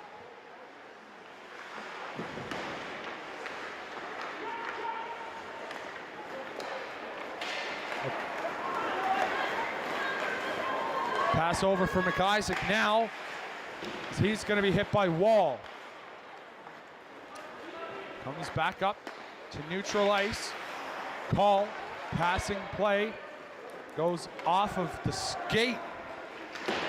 Noah Blanchard. Blanchard tries to put it out to the slot. Nobody there besides a couple of Exploits Valley defenders.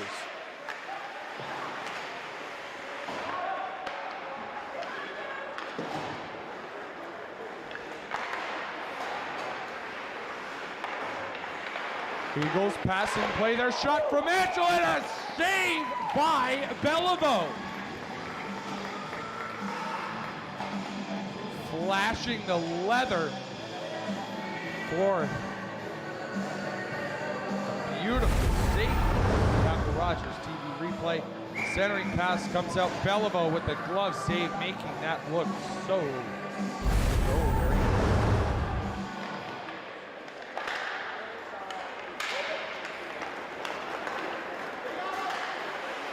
Dutcher can't quite control it. As Exploits Valley tries to get through a very solid Stephenville defense.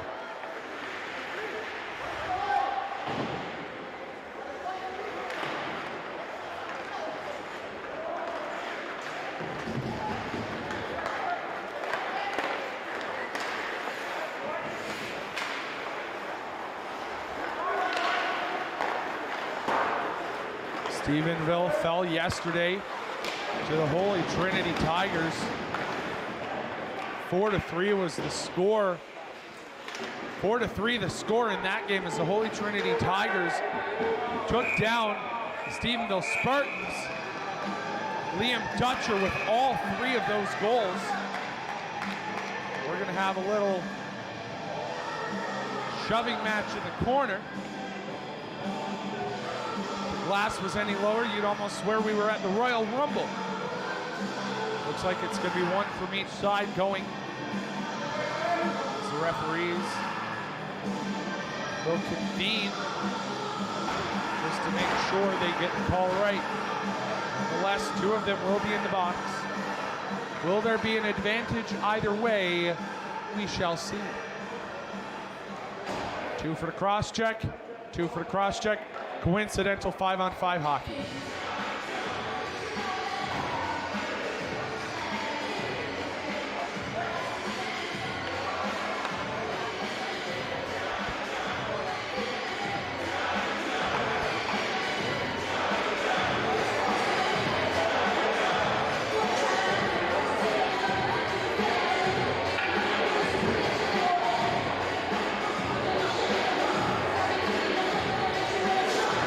Face off now on the side of Hedges.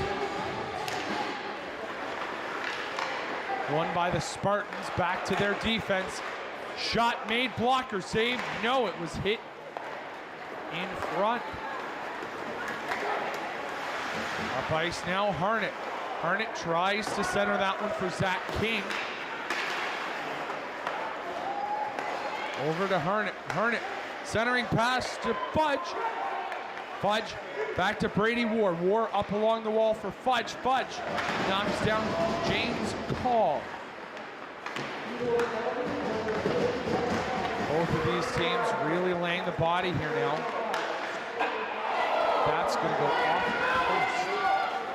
Well then. Trying to break out now. Stephenville turns it over to Exports Valley. Right now, both teams more focused on laying the body than scoring. A shot, they're back, and a grand attempt by Noah Harnett off of a nice pass from Brady Ward. But Harnett, it hits the heel of his stick. Beliveau will pounce on that. Just under 12 minutes to go here in the second frame.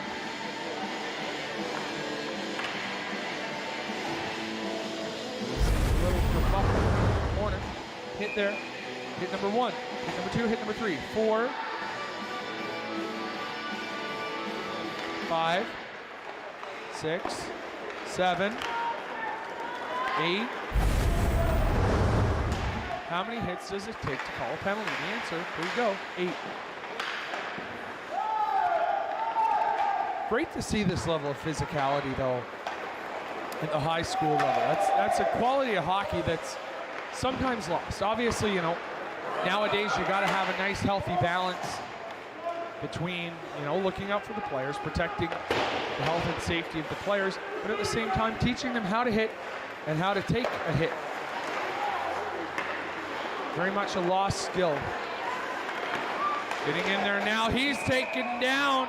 The captain, Kyle Target, taken down, as this is going to be a 5-on-4 opportunity with the Stephenville Spartans.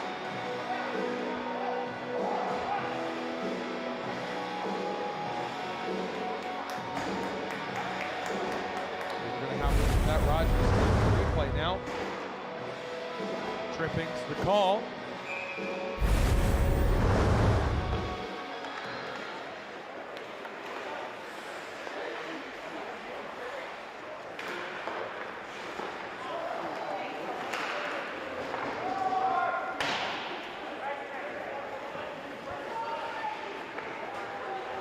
Stephenville now with it.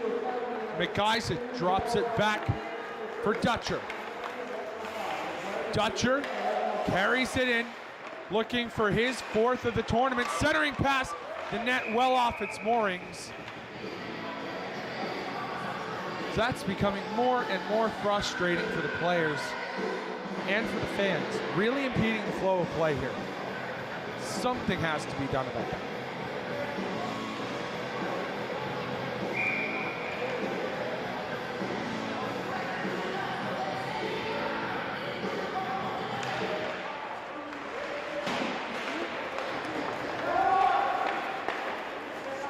Beliveau out to play it. Leaves it for Liam McIsaac. Over to Wall. Wall dumps it in. Beliveau out to play it. Coming up ice now is Dutcher. Dutcher dishes it to Hogan. Brady Hogan leaves it for March. Ethan March.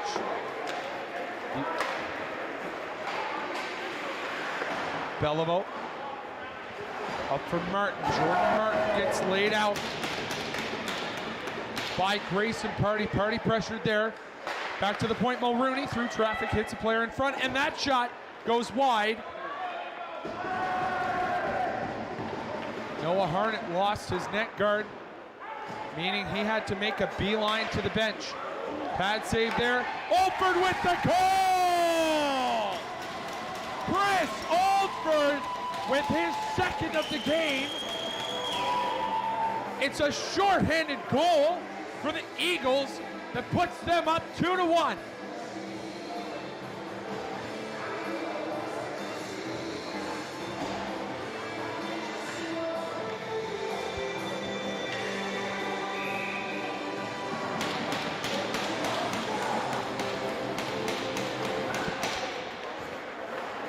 Face-off won by Stephenville. Both teams looking for their first win of the tournament.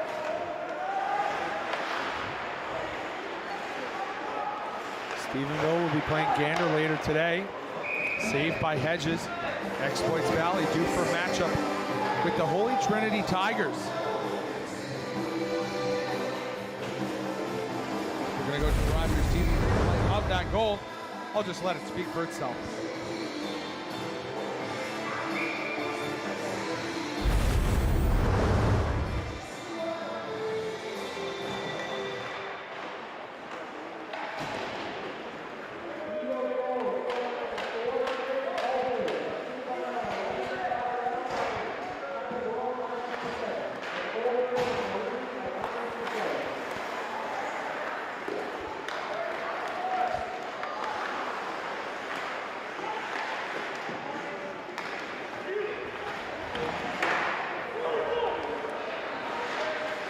Fudge taken down in the corner now. Shot coming from Harnett. Griffin Simon along the boards, can't quite get it out. That one's blocked in front by his own man. Stephenville coming back the other way. Target, offsides.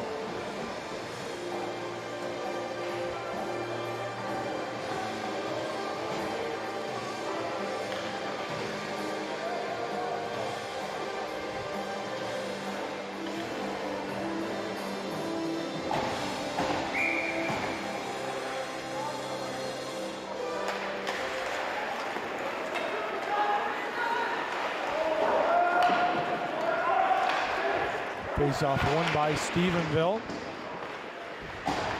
Exploits Valley with possession in their own zone. It's a breakaway now. Ben Cameron in all alone. Cameron and a save by Beliveau. Cameron tries to get another shot off in the slot. No luck for him. Exploits Valley tags up. They're going to break out now. Strickland with the shot. Goes high and wide, out of play. Faceoff stays in the zone.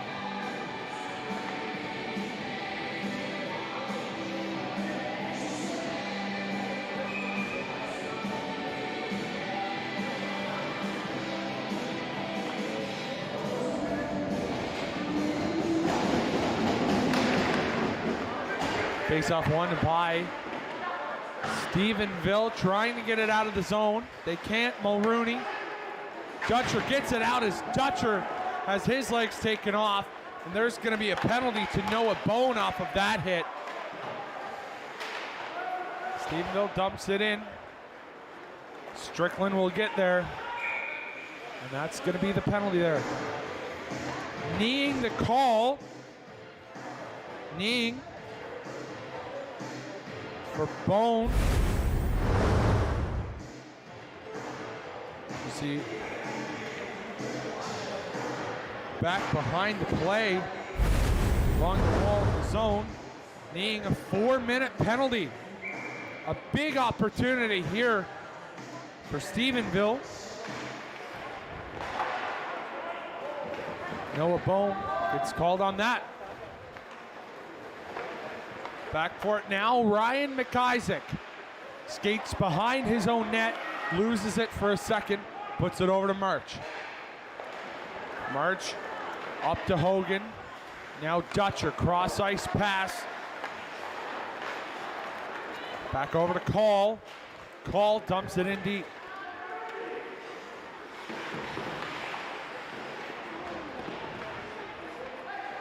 Fighting along the boards. Last time we saw something like that, coincidental minors. Shot coming from the point through traffic, in front, and a couple of great saves by Hedges. Ethan March cycles around, puts it over to Hogan. Hogan can't quite get it to Dutcher, as we got a foot race. Ryan McIsaac and Noah Harnett after that as Harnett lays the body.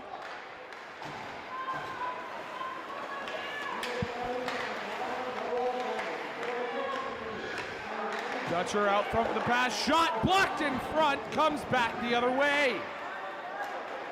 Chris Oldford has both of the Exploits Valley goals so far today. 2:32 left in the power play.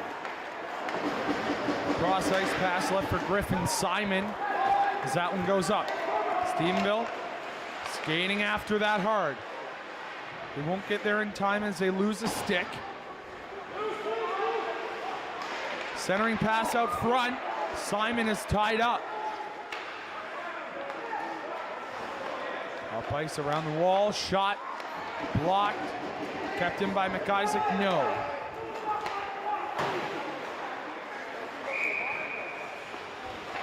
Offside's the call. We have a nice that hit from Harnett and Ryan McIsaac.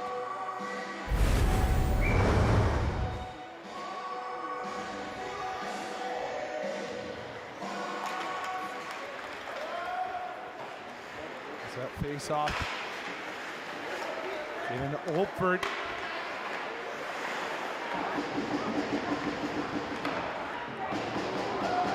Under 2 minutes now. Exploits Valley successfully killed off the first of the two power plays and a nice collision there. From behind the net is Martin. Martin pinned along the boards. Back up high, shot through traffic wide. Air can't quite get to it, McIsaac. Liam McIsaac takes his time.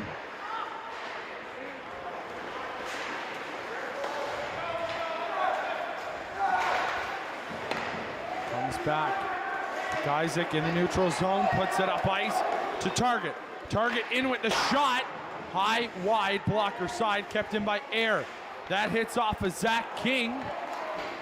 As Exploits Valley has a breakaway. Harnett in backhand, saved by Beliveau.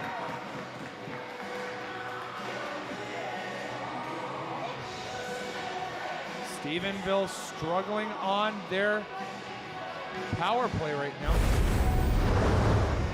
See Harnett in all alone, kind of loses control, forced to go to the backhand, which makes it an easier save for Beliveau.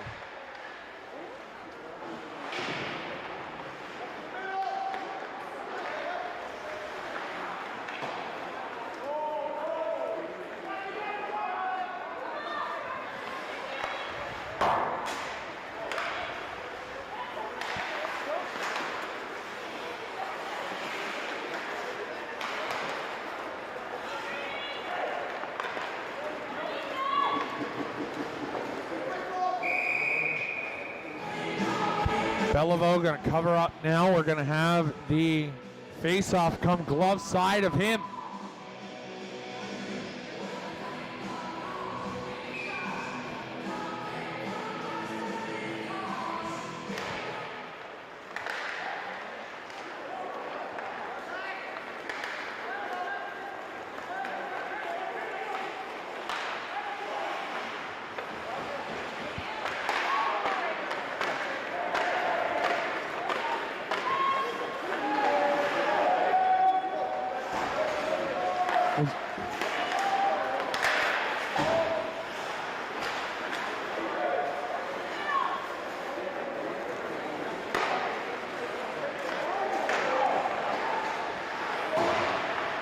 Shot there up front and a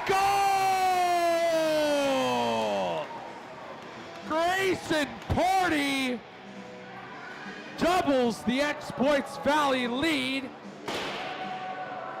Beautiful shot from the slot as we're going to look at the Rogers TV replay.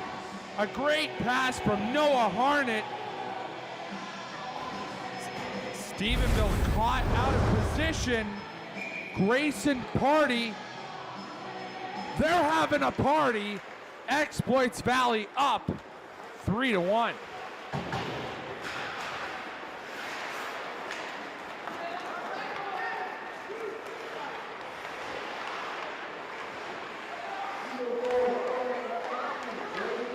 Shot there in the net. We have a goal that somehow got through hedges. Griffin Simon responds promptly to the Exploits Valley goal from Grayson Party. As Simon says, this game's a 3-2 game. Here comes the Rogers TV replay on the next. Right here, you see it. A very similar goal, puts it up front, but trickles through, and that's a great goal. The referee in solid positioning to see that one.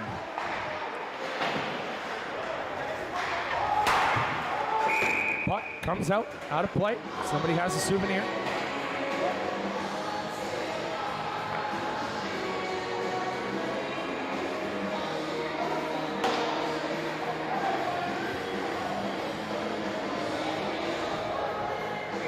.2:27 to go. Second period.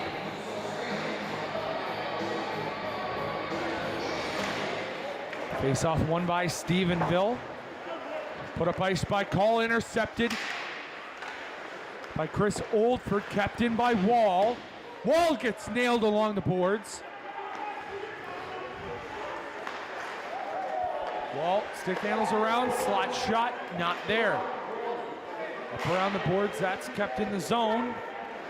Oldford centering pass and a blocker save.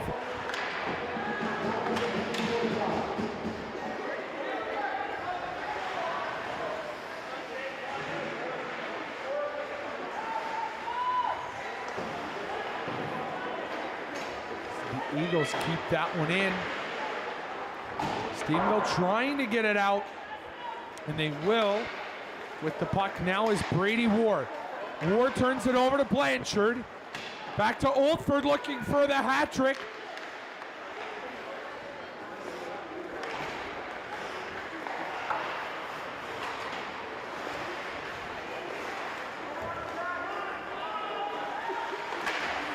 Shot there goes wide.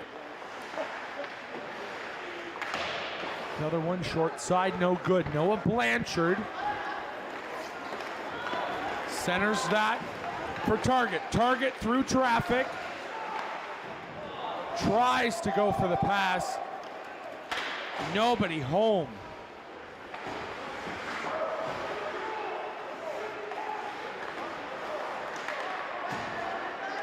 Dutcher with it, now looking for his fourth of the tournament. Back and forth now. Stephenville being held on to there, surprisingly no call. Referee's gonna let them play out the last 30 seconds.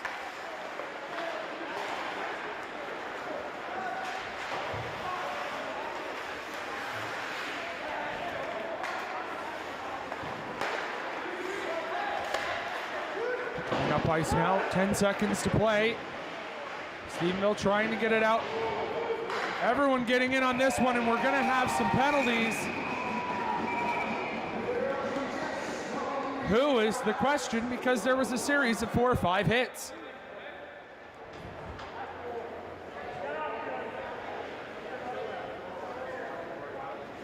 Referees having a chat there now with 2.2 seconds left in the period.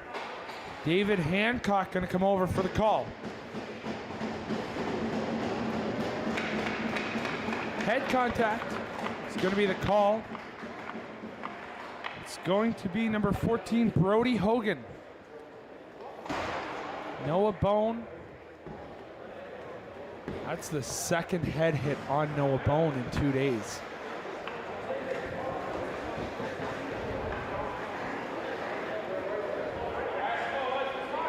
Bone taking a second now on the bench. It's going to be a 4-minute for head contact penalty.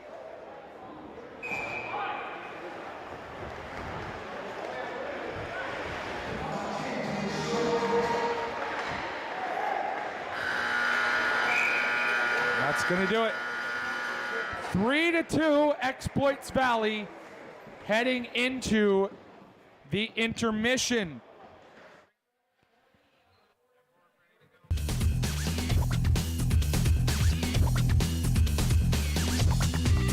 We're going to have this here now.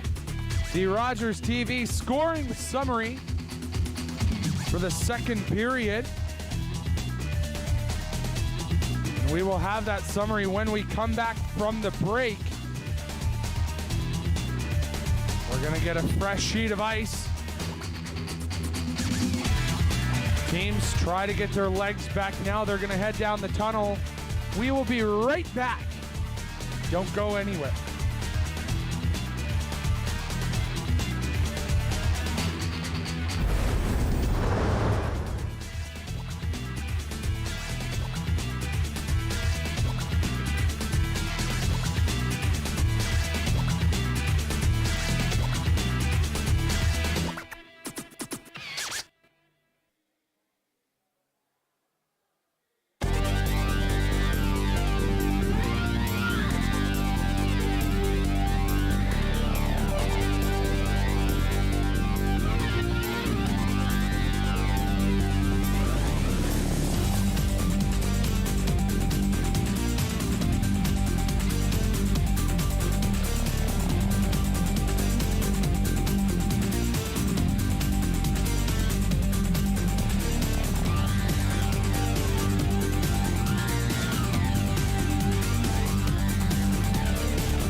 And we are underway here in the third period between the Exploits Valley Eagles and the Stephenville Spartans.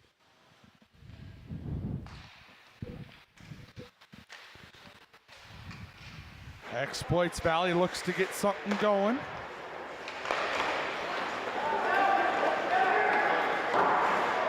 Puck comes out of the zone, chasing after that now, Liam Dutcher. Dutcher with over half his team's goals so far in this tournament.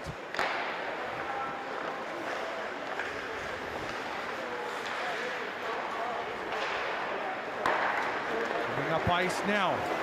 Oldford looking for the hat trick. Oldford tries to pass it off to Harnett. Harnett not there.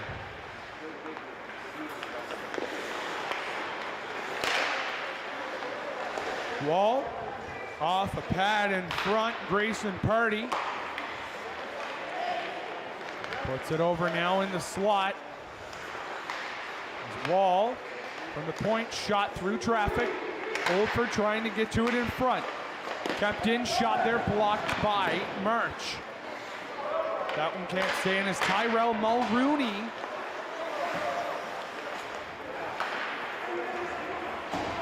comes out. Now it's Oldford.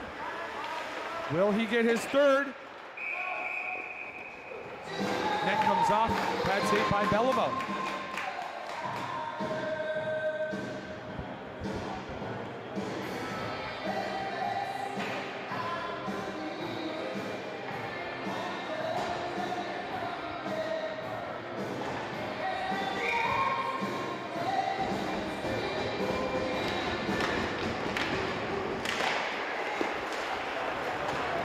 Coming back now the other way, Noah Blanchard. Blanchard in along the wall, tries to get through Brady Ward, but he can't. War up ice now, trying to get in. Sidesteps Blanchard as he face plants into the glass.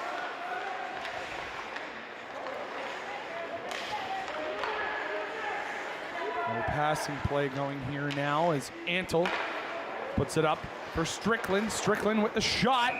No traffic in front. Save made by Belleville. Have a penalty on the previous play that I just noticed. As Exploits Valley is now on the power play for the next minute and 54 seconds.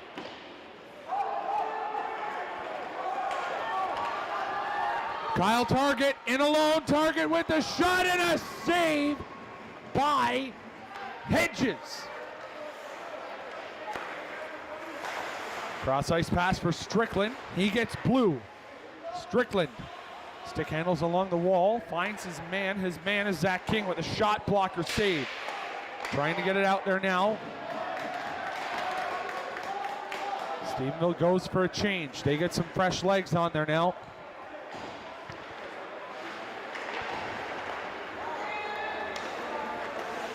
Evan Heffernan takes a few hacks at Zach King.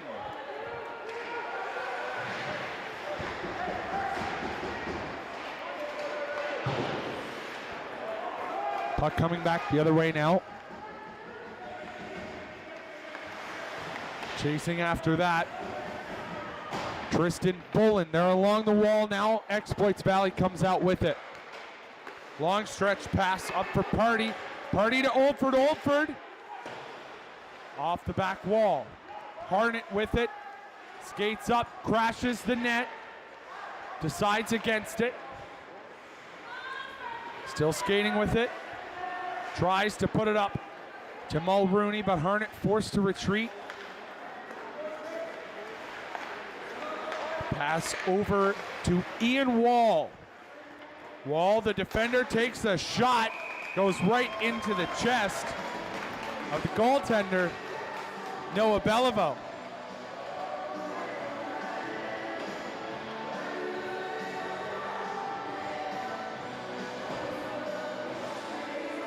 Several scouts out here in the crowd from the St. John's Junior Hockey League, their member teams, getting what may be the first look of the year at these Eagles and Spartans. Some players due to come in next year, of course, the grade 12s for university. And we'll move up to the next level of hockey, to junior hockey, as the penalty expires. It's 5-on-5 hockey again. Fudge almost has his head taken off. Puck in the slot. Recovered by Dutcher. Dutcher, one of the many eligible players to be drafted into the St. John's Junior League. That one comes out off the wall. And a nice collision there as Drew Whalen sent down. And for the 10th time today, the net is off its moorings.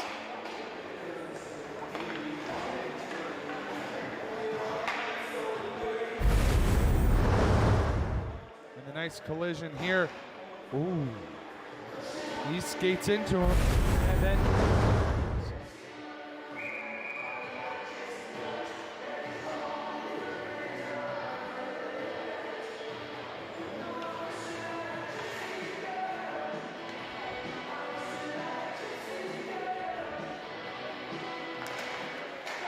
face-off won by the Eagles. Wall puts it over to War. In the zone now in front, they're poking at it, but Beliveau makes the save.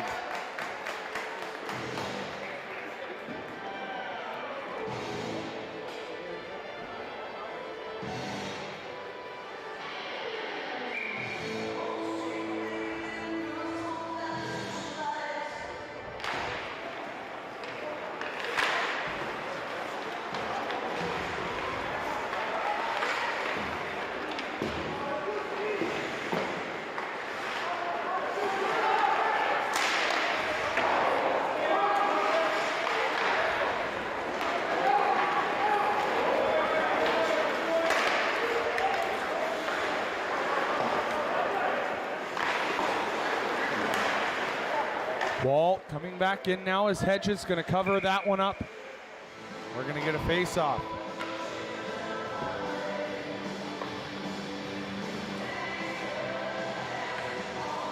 Ian Wall spent a game last season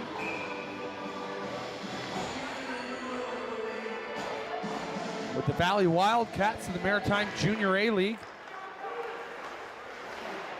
That one, Hedges didn't quite see it. Mercer. Over for call, back to Mercer, up ice.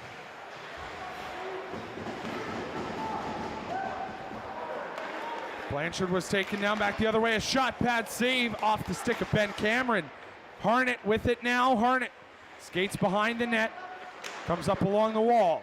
Harnett, point pass to Mulrooney. Mulrooney backhands it in along the boards. Centering pass for Harnett. He gets a shot off. Blanchard trying to get it out. He puts it up to Target. Target with a shot and a goal! Kyle Target ties this one up as the Stephenville Spartans have made this a 3-3 hockey game.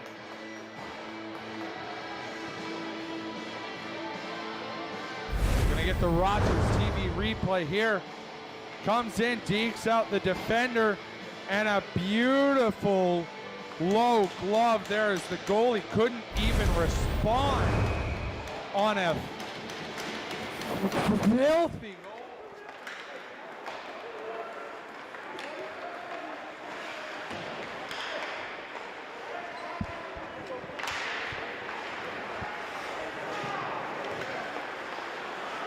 Exploits Valley trying to regain their lead. It's a big goal there for Stephenville.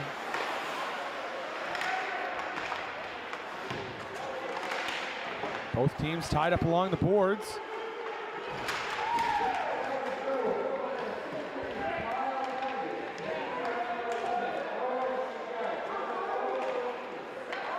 Noah Blanchard gonna get the assist on the goal.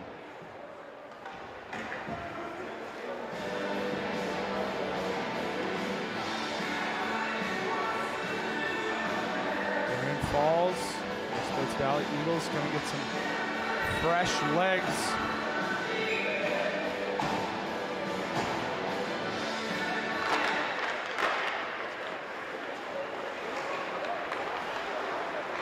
ice from March. Dutcher coming up. Dutcher pushed into the boards by Antle.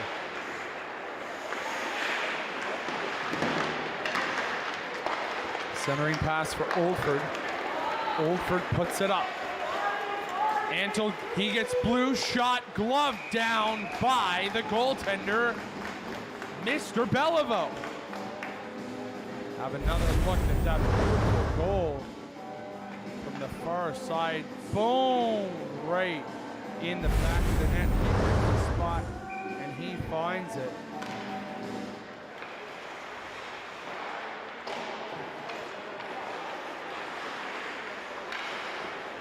As this is a brand new game, we have 12 minutes left. All goals cancel out. At least one more from one of these teams to win. Centering pass, no good. Joe Vardy with the shot, that's blocked. Chasing after that is March. He already has one tonight. March goes down, that almost gets knocked down by Dutcher. Shot there, big juicy rebound for Grayson Party. Dutcher with it now. Dutcher still kept off the score sheet for goals today. He's in along the wall. Dutcher tries to get through traffic, but he can't.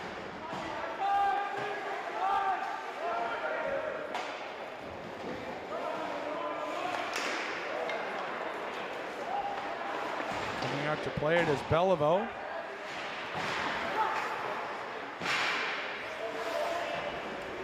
Nice hit there along the boards from Blanchard.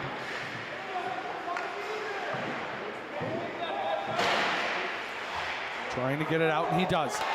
Blanchard rockets that one off the blocker and out of play. A great effort there from Noah Blanchard.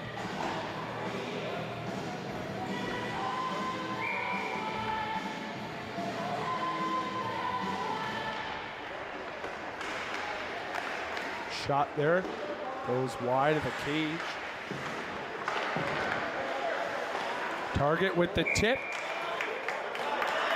Bouncing puck, stopped by Hedges.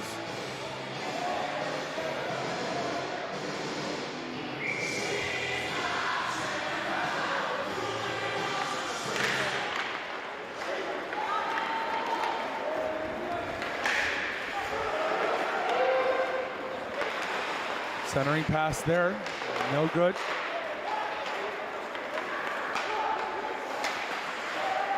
Harnett now, neutral ice. Wall wanted a penalty, he won't get one there. War with the shot, saved by Beliveau, 10:43 to go here. Shots 33-21 in favor of the Exploits Valley Eagles.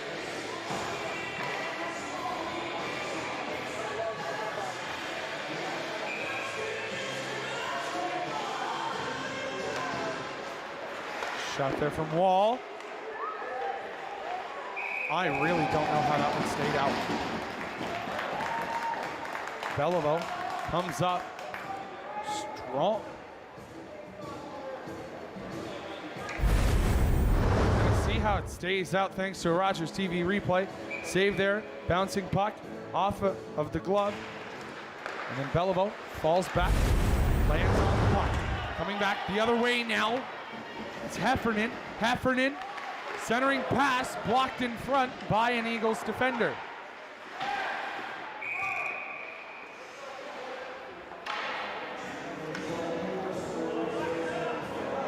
What's the call here? The net off its moorings. What a shocker.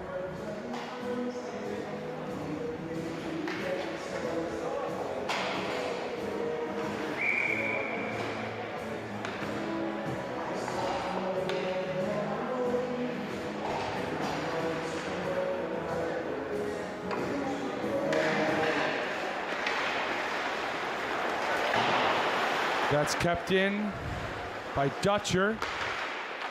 With it now, Tyrell Mulrooney. Up ice for Oldford. Ryan Antle in now. Antle with the shot, shoulder save. Now it's in the slot. Who can get a stick on it? It's a free-for-all. Coming back the other way, Liam Dutcher. Dutcher gets through the defense. Shot there high and wide. Dutcher makes sure Hedges is okay there. Nice show of sportsmanship.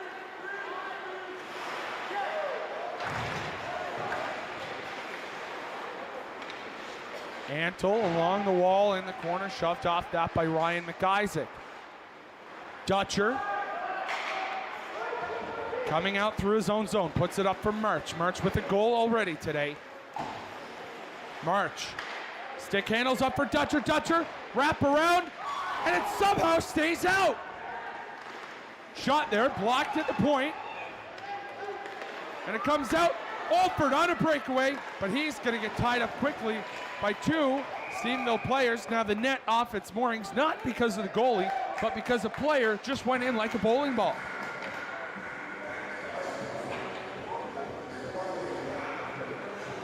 You see a great opportunity at ice level. Tries to wrap around, but Tyrell Mulrooney gets it in there. It being his stick, there being the crease. And the importance of it, well, he kept a goal out from the net. Shot here from Blanchard, going wide. Exploits Valley, slowing the play down. Both teams need to make some very calculated moves here.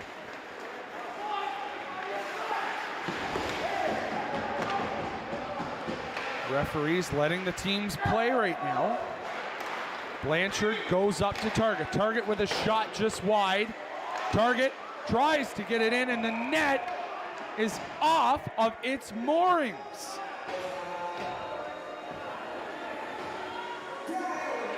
I said in the game before this to my fellow broadcast partner Cameron Gillen, said to Cameron, listen, if I had $1 for every time that I've said the net is off its moorings here at the Paradise Double Ice Complex, I could quite literally make this the Paradise Triple Ice Complex, or to which Cameron suggested, get a couple nice sports cars, go on a nice trip somewhere warm. Face off one there. We're gonna go to an out-of-town score on the other rink. Concords leading Queen Elizabeth 5-1. Not the Concords, sorry, that is an error on our part. Corner Brook leading 5-1 over Queen Elizabeth. Very strong game. You can go join Nathan Edwards on the call. Ned has the call on that rink. Shot up by Dutcher. That one is kept in. A great hustle from March. Dutcher with it now. Centers to March. Shot blocked in front by Josh Stacy. Dutcher in the slot. Taken away by Drew Whalen. Harnett up ice with the shot. Saved by Beliveau.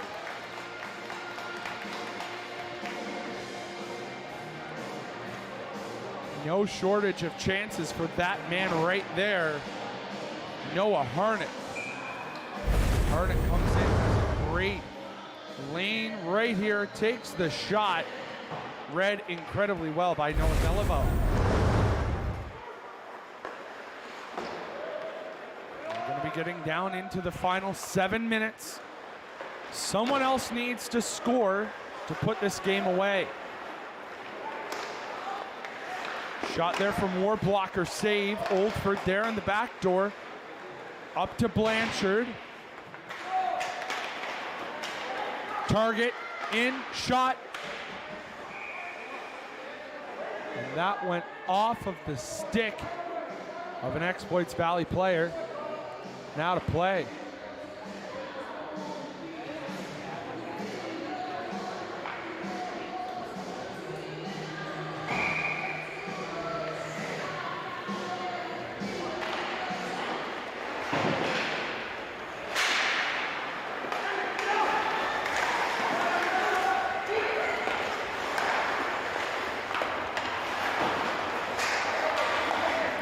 Exploits Valley. As Oldford is along the wall. Oldford centering pass. There's shot. Pass, I should say. Well wide of its intended target. Oldford now along the wall again. Drop pass to Party. Party with the shot. Shoulder save. Party kept in by Wall. Now it's Antle. Antle down around now. Coming to get it is Ryan Antle. He's stick handle centering pass. Ped save by Beliveau. Hedges redirects it to Wall.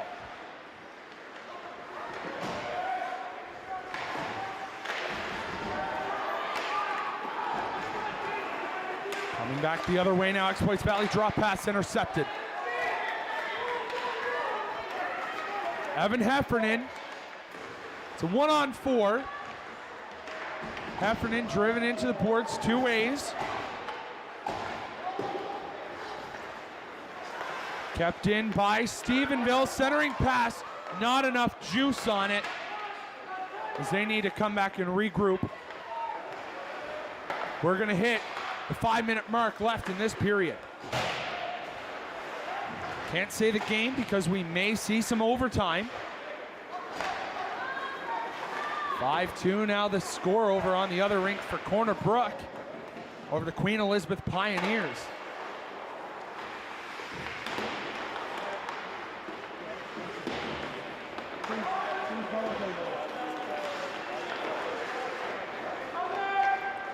Stephenville trying to get it out now. They can't quite do it. Now they will. Dutcher with it. Dutcher really struggling to get through the Exploits Valley defense today. Shot there, Dutcher along the pads. That's going to be cleared out by Zach King coming back the other way. Harnett. Harnett over to Ben Cameron. Shot goes wide.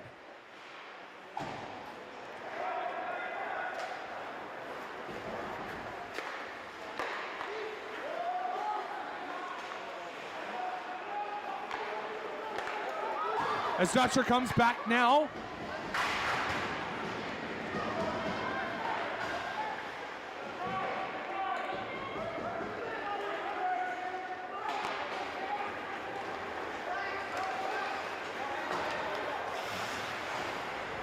Coming in now, Oldford.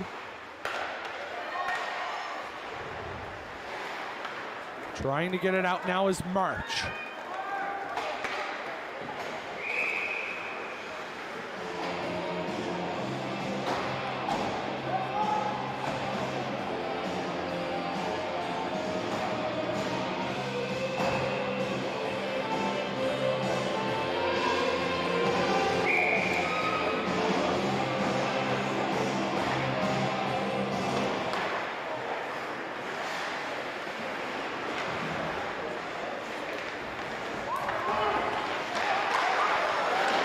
Shot there, coming off.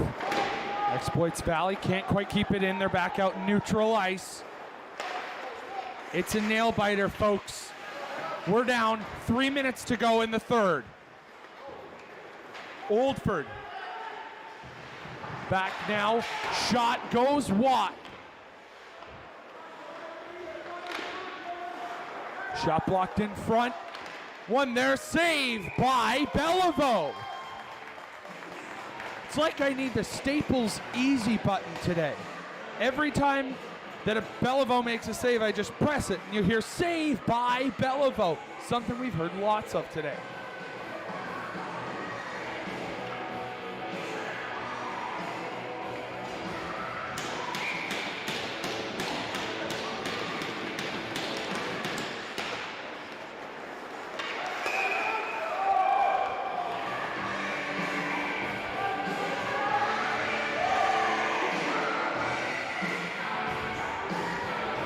Neither team going for a change as the faceoff comes out into neutral ice.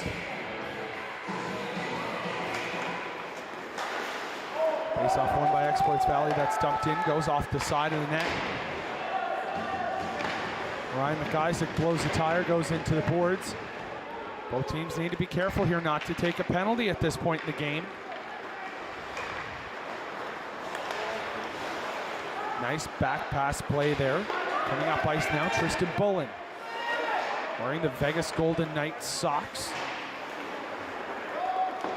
Bullen chasing after it, joined by Joe Vardy. Over for Wall. Air kept in.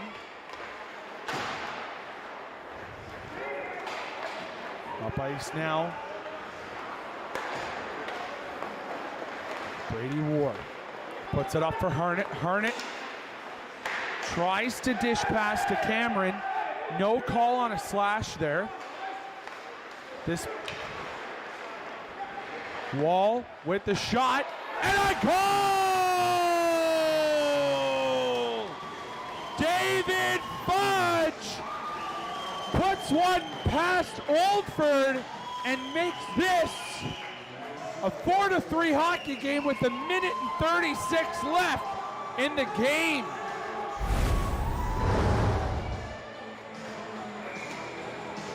Rebound comes out, big juicy one there. Fudge gets a massive, massive bear hug from his teammate Ian Wall. We got a timeout here now. We'll be right back.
Face-off won by Stephenville. They have 1:30. Belleville looking to the bench. Exploits Valley with possession now. Comes up ice, back into Eagles territory. Oldford turns it over to Dutcher, centering pass, Dutcher. With it now, 1:10. Belleville's out for the extra attacker. Shot in front. Antle tries to put it out. That's kept in. And it's shot gonna come from the blue line, go wide of the cage, and that's icing. Going to center ice as the referee overruling the linesman, saying that was tipped. You don't see that very often.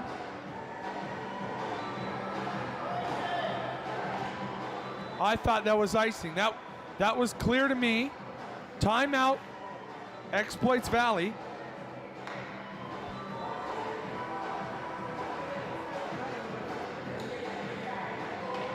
We'll see now if that was the right call.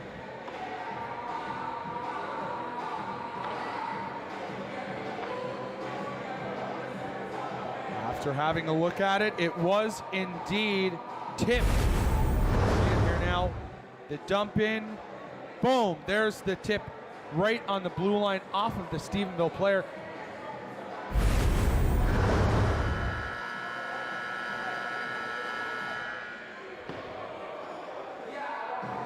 Well, we're back at center ice.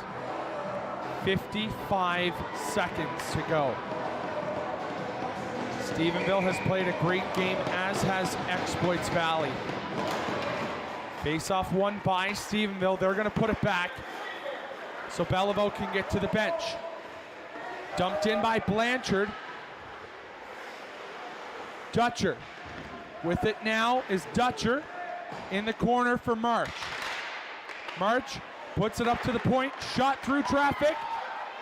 Shot there, and a goal!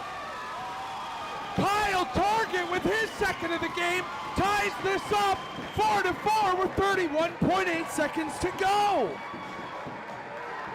The Stephenville fans are on their feet as the look of defeat comes across the face of Hedges right there in front. Lots of traffic. Target grabs that. Hedges got a piece of it, redirects it into his own cage. 32 seconds to go. It's a tie game.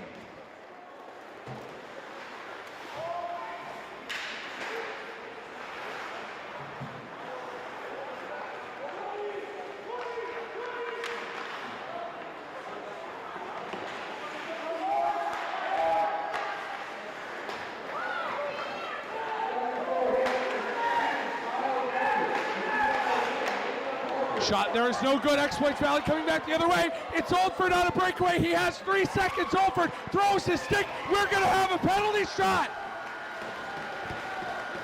We're going to have a penalty shot with the clock at zeros. Penalty shot. We go to center ice. Chris Oldford had the game on his stick. Right here. As you see, the stick just gets thrown. A great save there, but an immediate penalty shot. It zeros on the clock. I feel like we're watching the Mighty Ducks.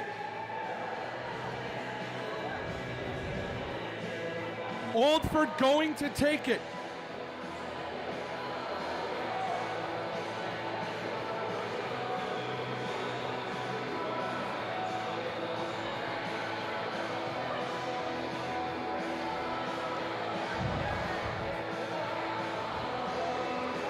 Now the referee going to go over and have a chat.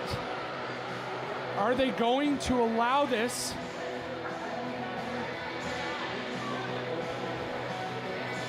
Oldford was the player who went in on the breakaway.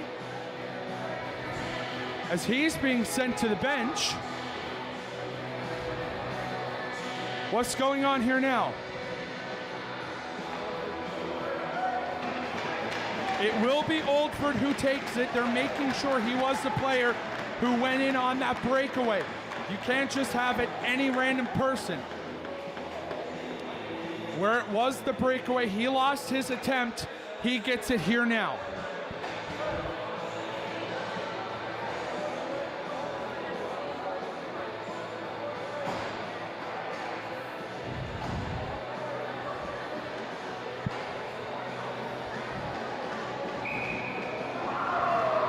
Oldford takes it now, comes in through. He gets the blue line, coming out to challenge is Beliveau, and a goal! Oldford puts it 5-hole as the Exploits Valley Eagles take this one on a penalty shot.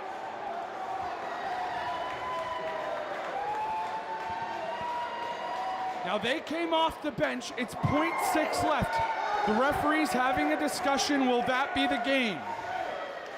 It should be. It will be. And the Exploits Valley Eagles win on a penalty shot with double zeros on the board. What a storybook ending for the Eagles. Gonna see the Rogers TV replay. Beliveau down there. We'll get that replay queued up in a second. And here comes Oldford, goes forehand, backhand, forehand, sees the 5-hole and just leaves it there. What a goal by Chris Oldford.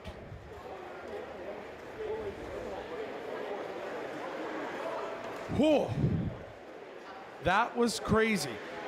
We have coming up momentarily the Rogers TV 3 stars, and then we will go down to ice level for the Royal Newfoundland Regiment players of the game. Your 3 stars, your 3rd star from the Stephenville Spartans, Kyle Target. Noah Beliveau with a 38 save performance. Fantastic game for Belleville, but Oldford gets the hat trick off a penalty shot and is going to be today's Rogers TV first star of the game. Handshakes clue up now. I fully expect that it'll be Oldford and Belleville. Oldford with a fantastic game today. What a way to win. His teammates coming over, giving him some big hugs along the blue line.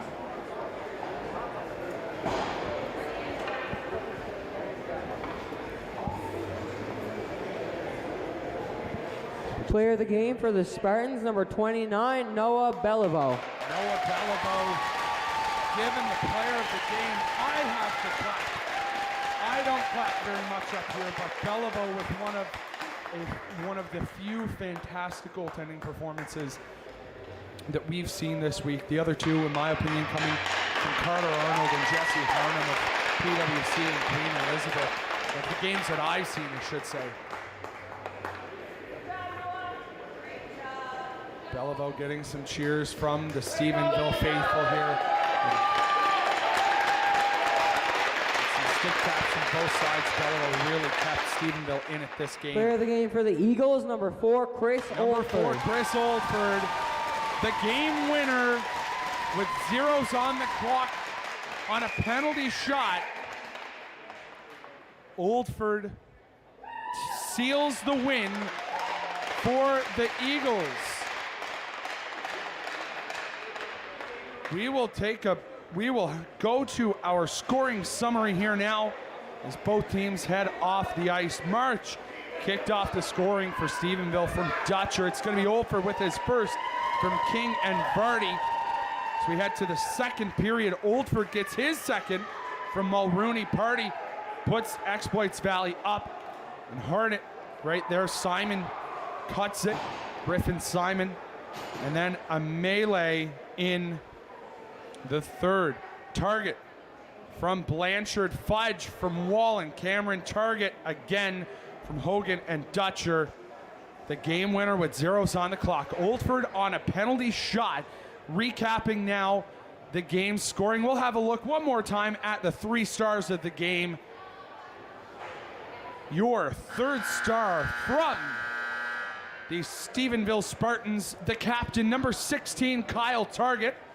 Noah Belleville with a phenomenal performance in net. But, of course, Oldford with the hat trick to secure the first star of the game.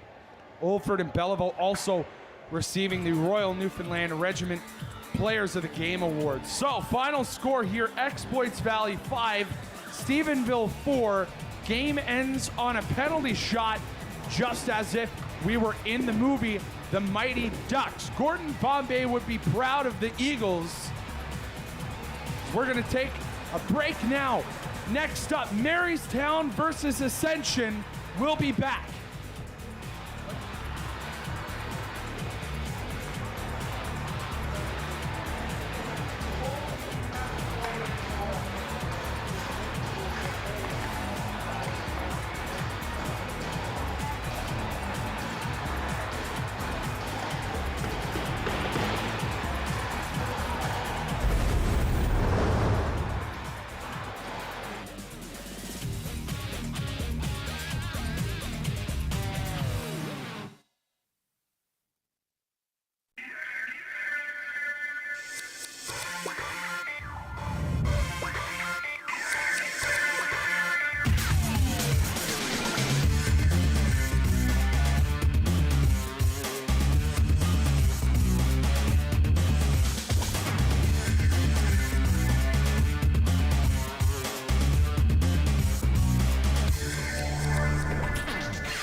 Stop.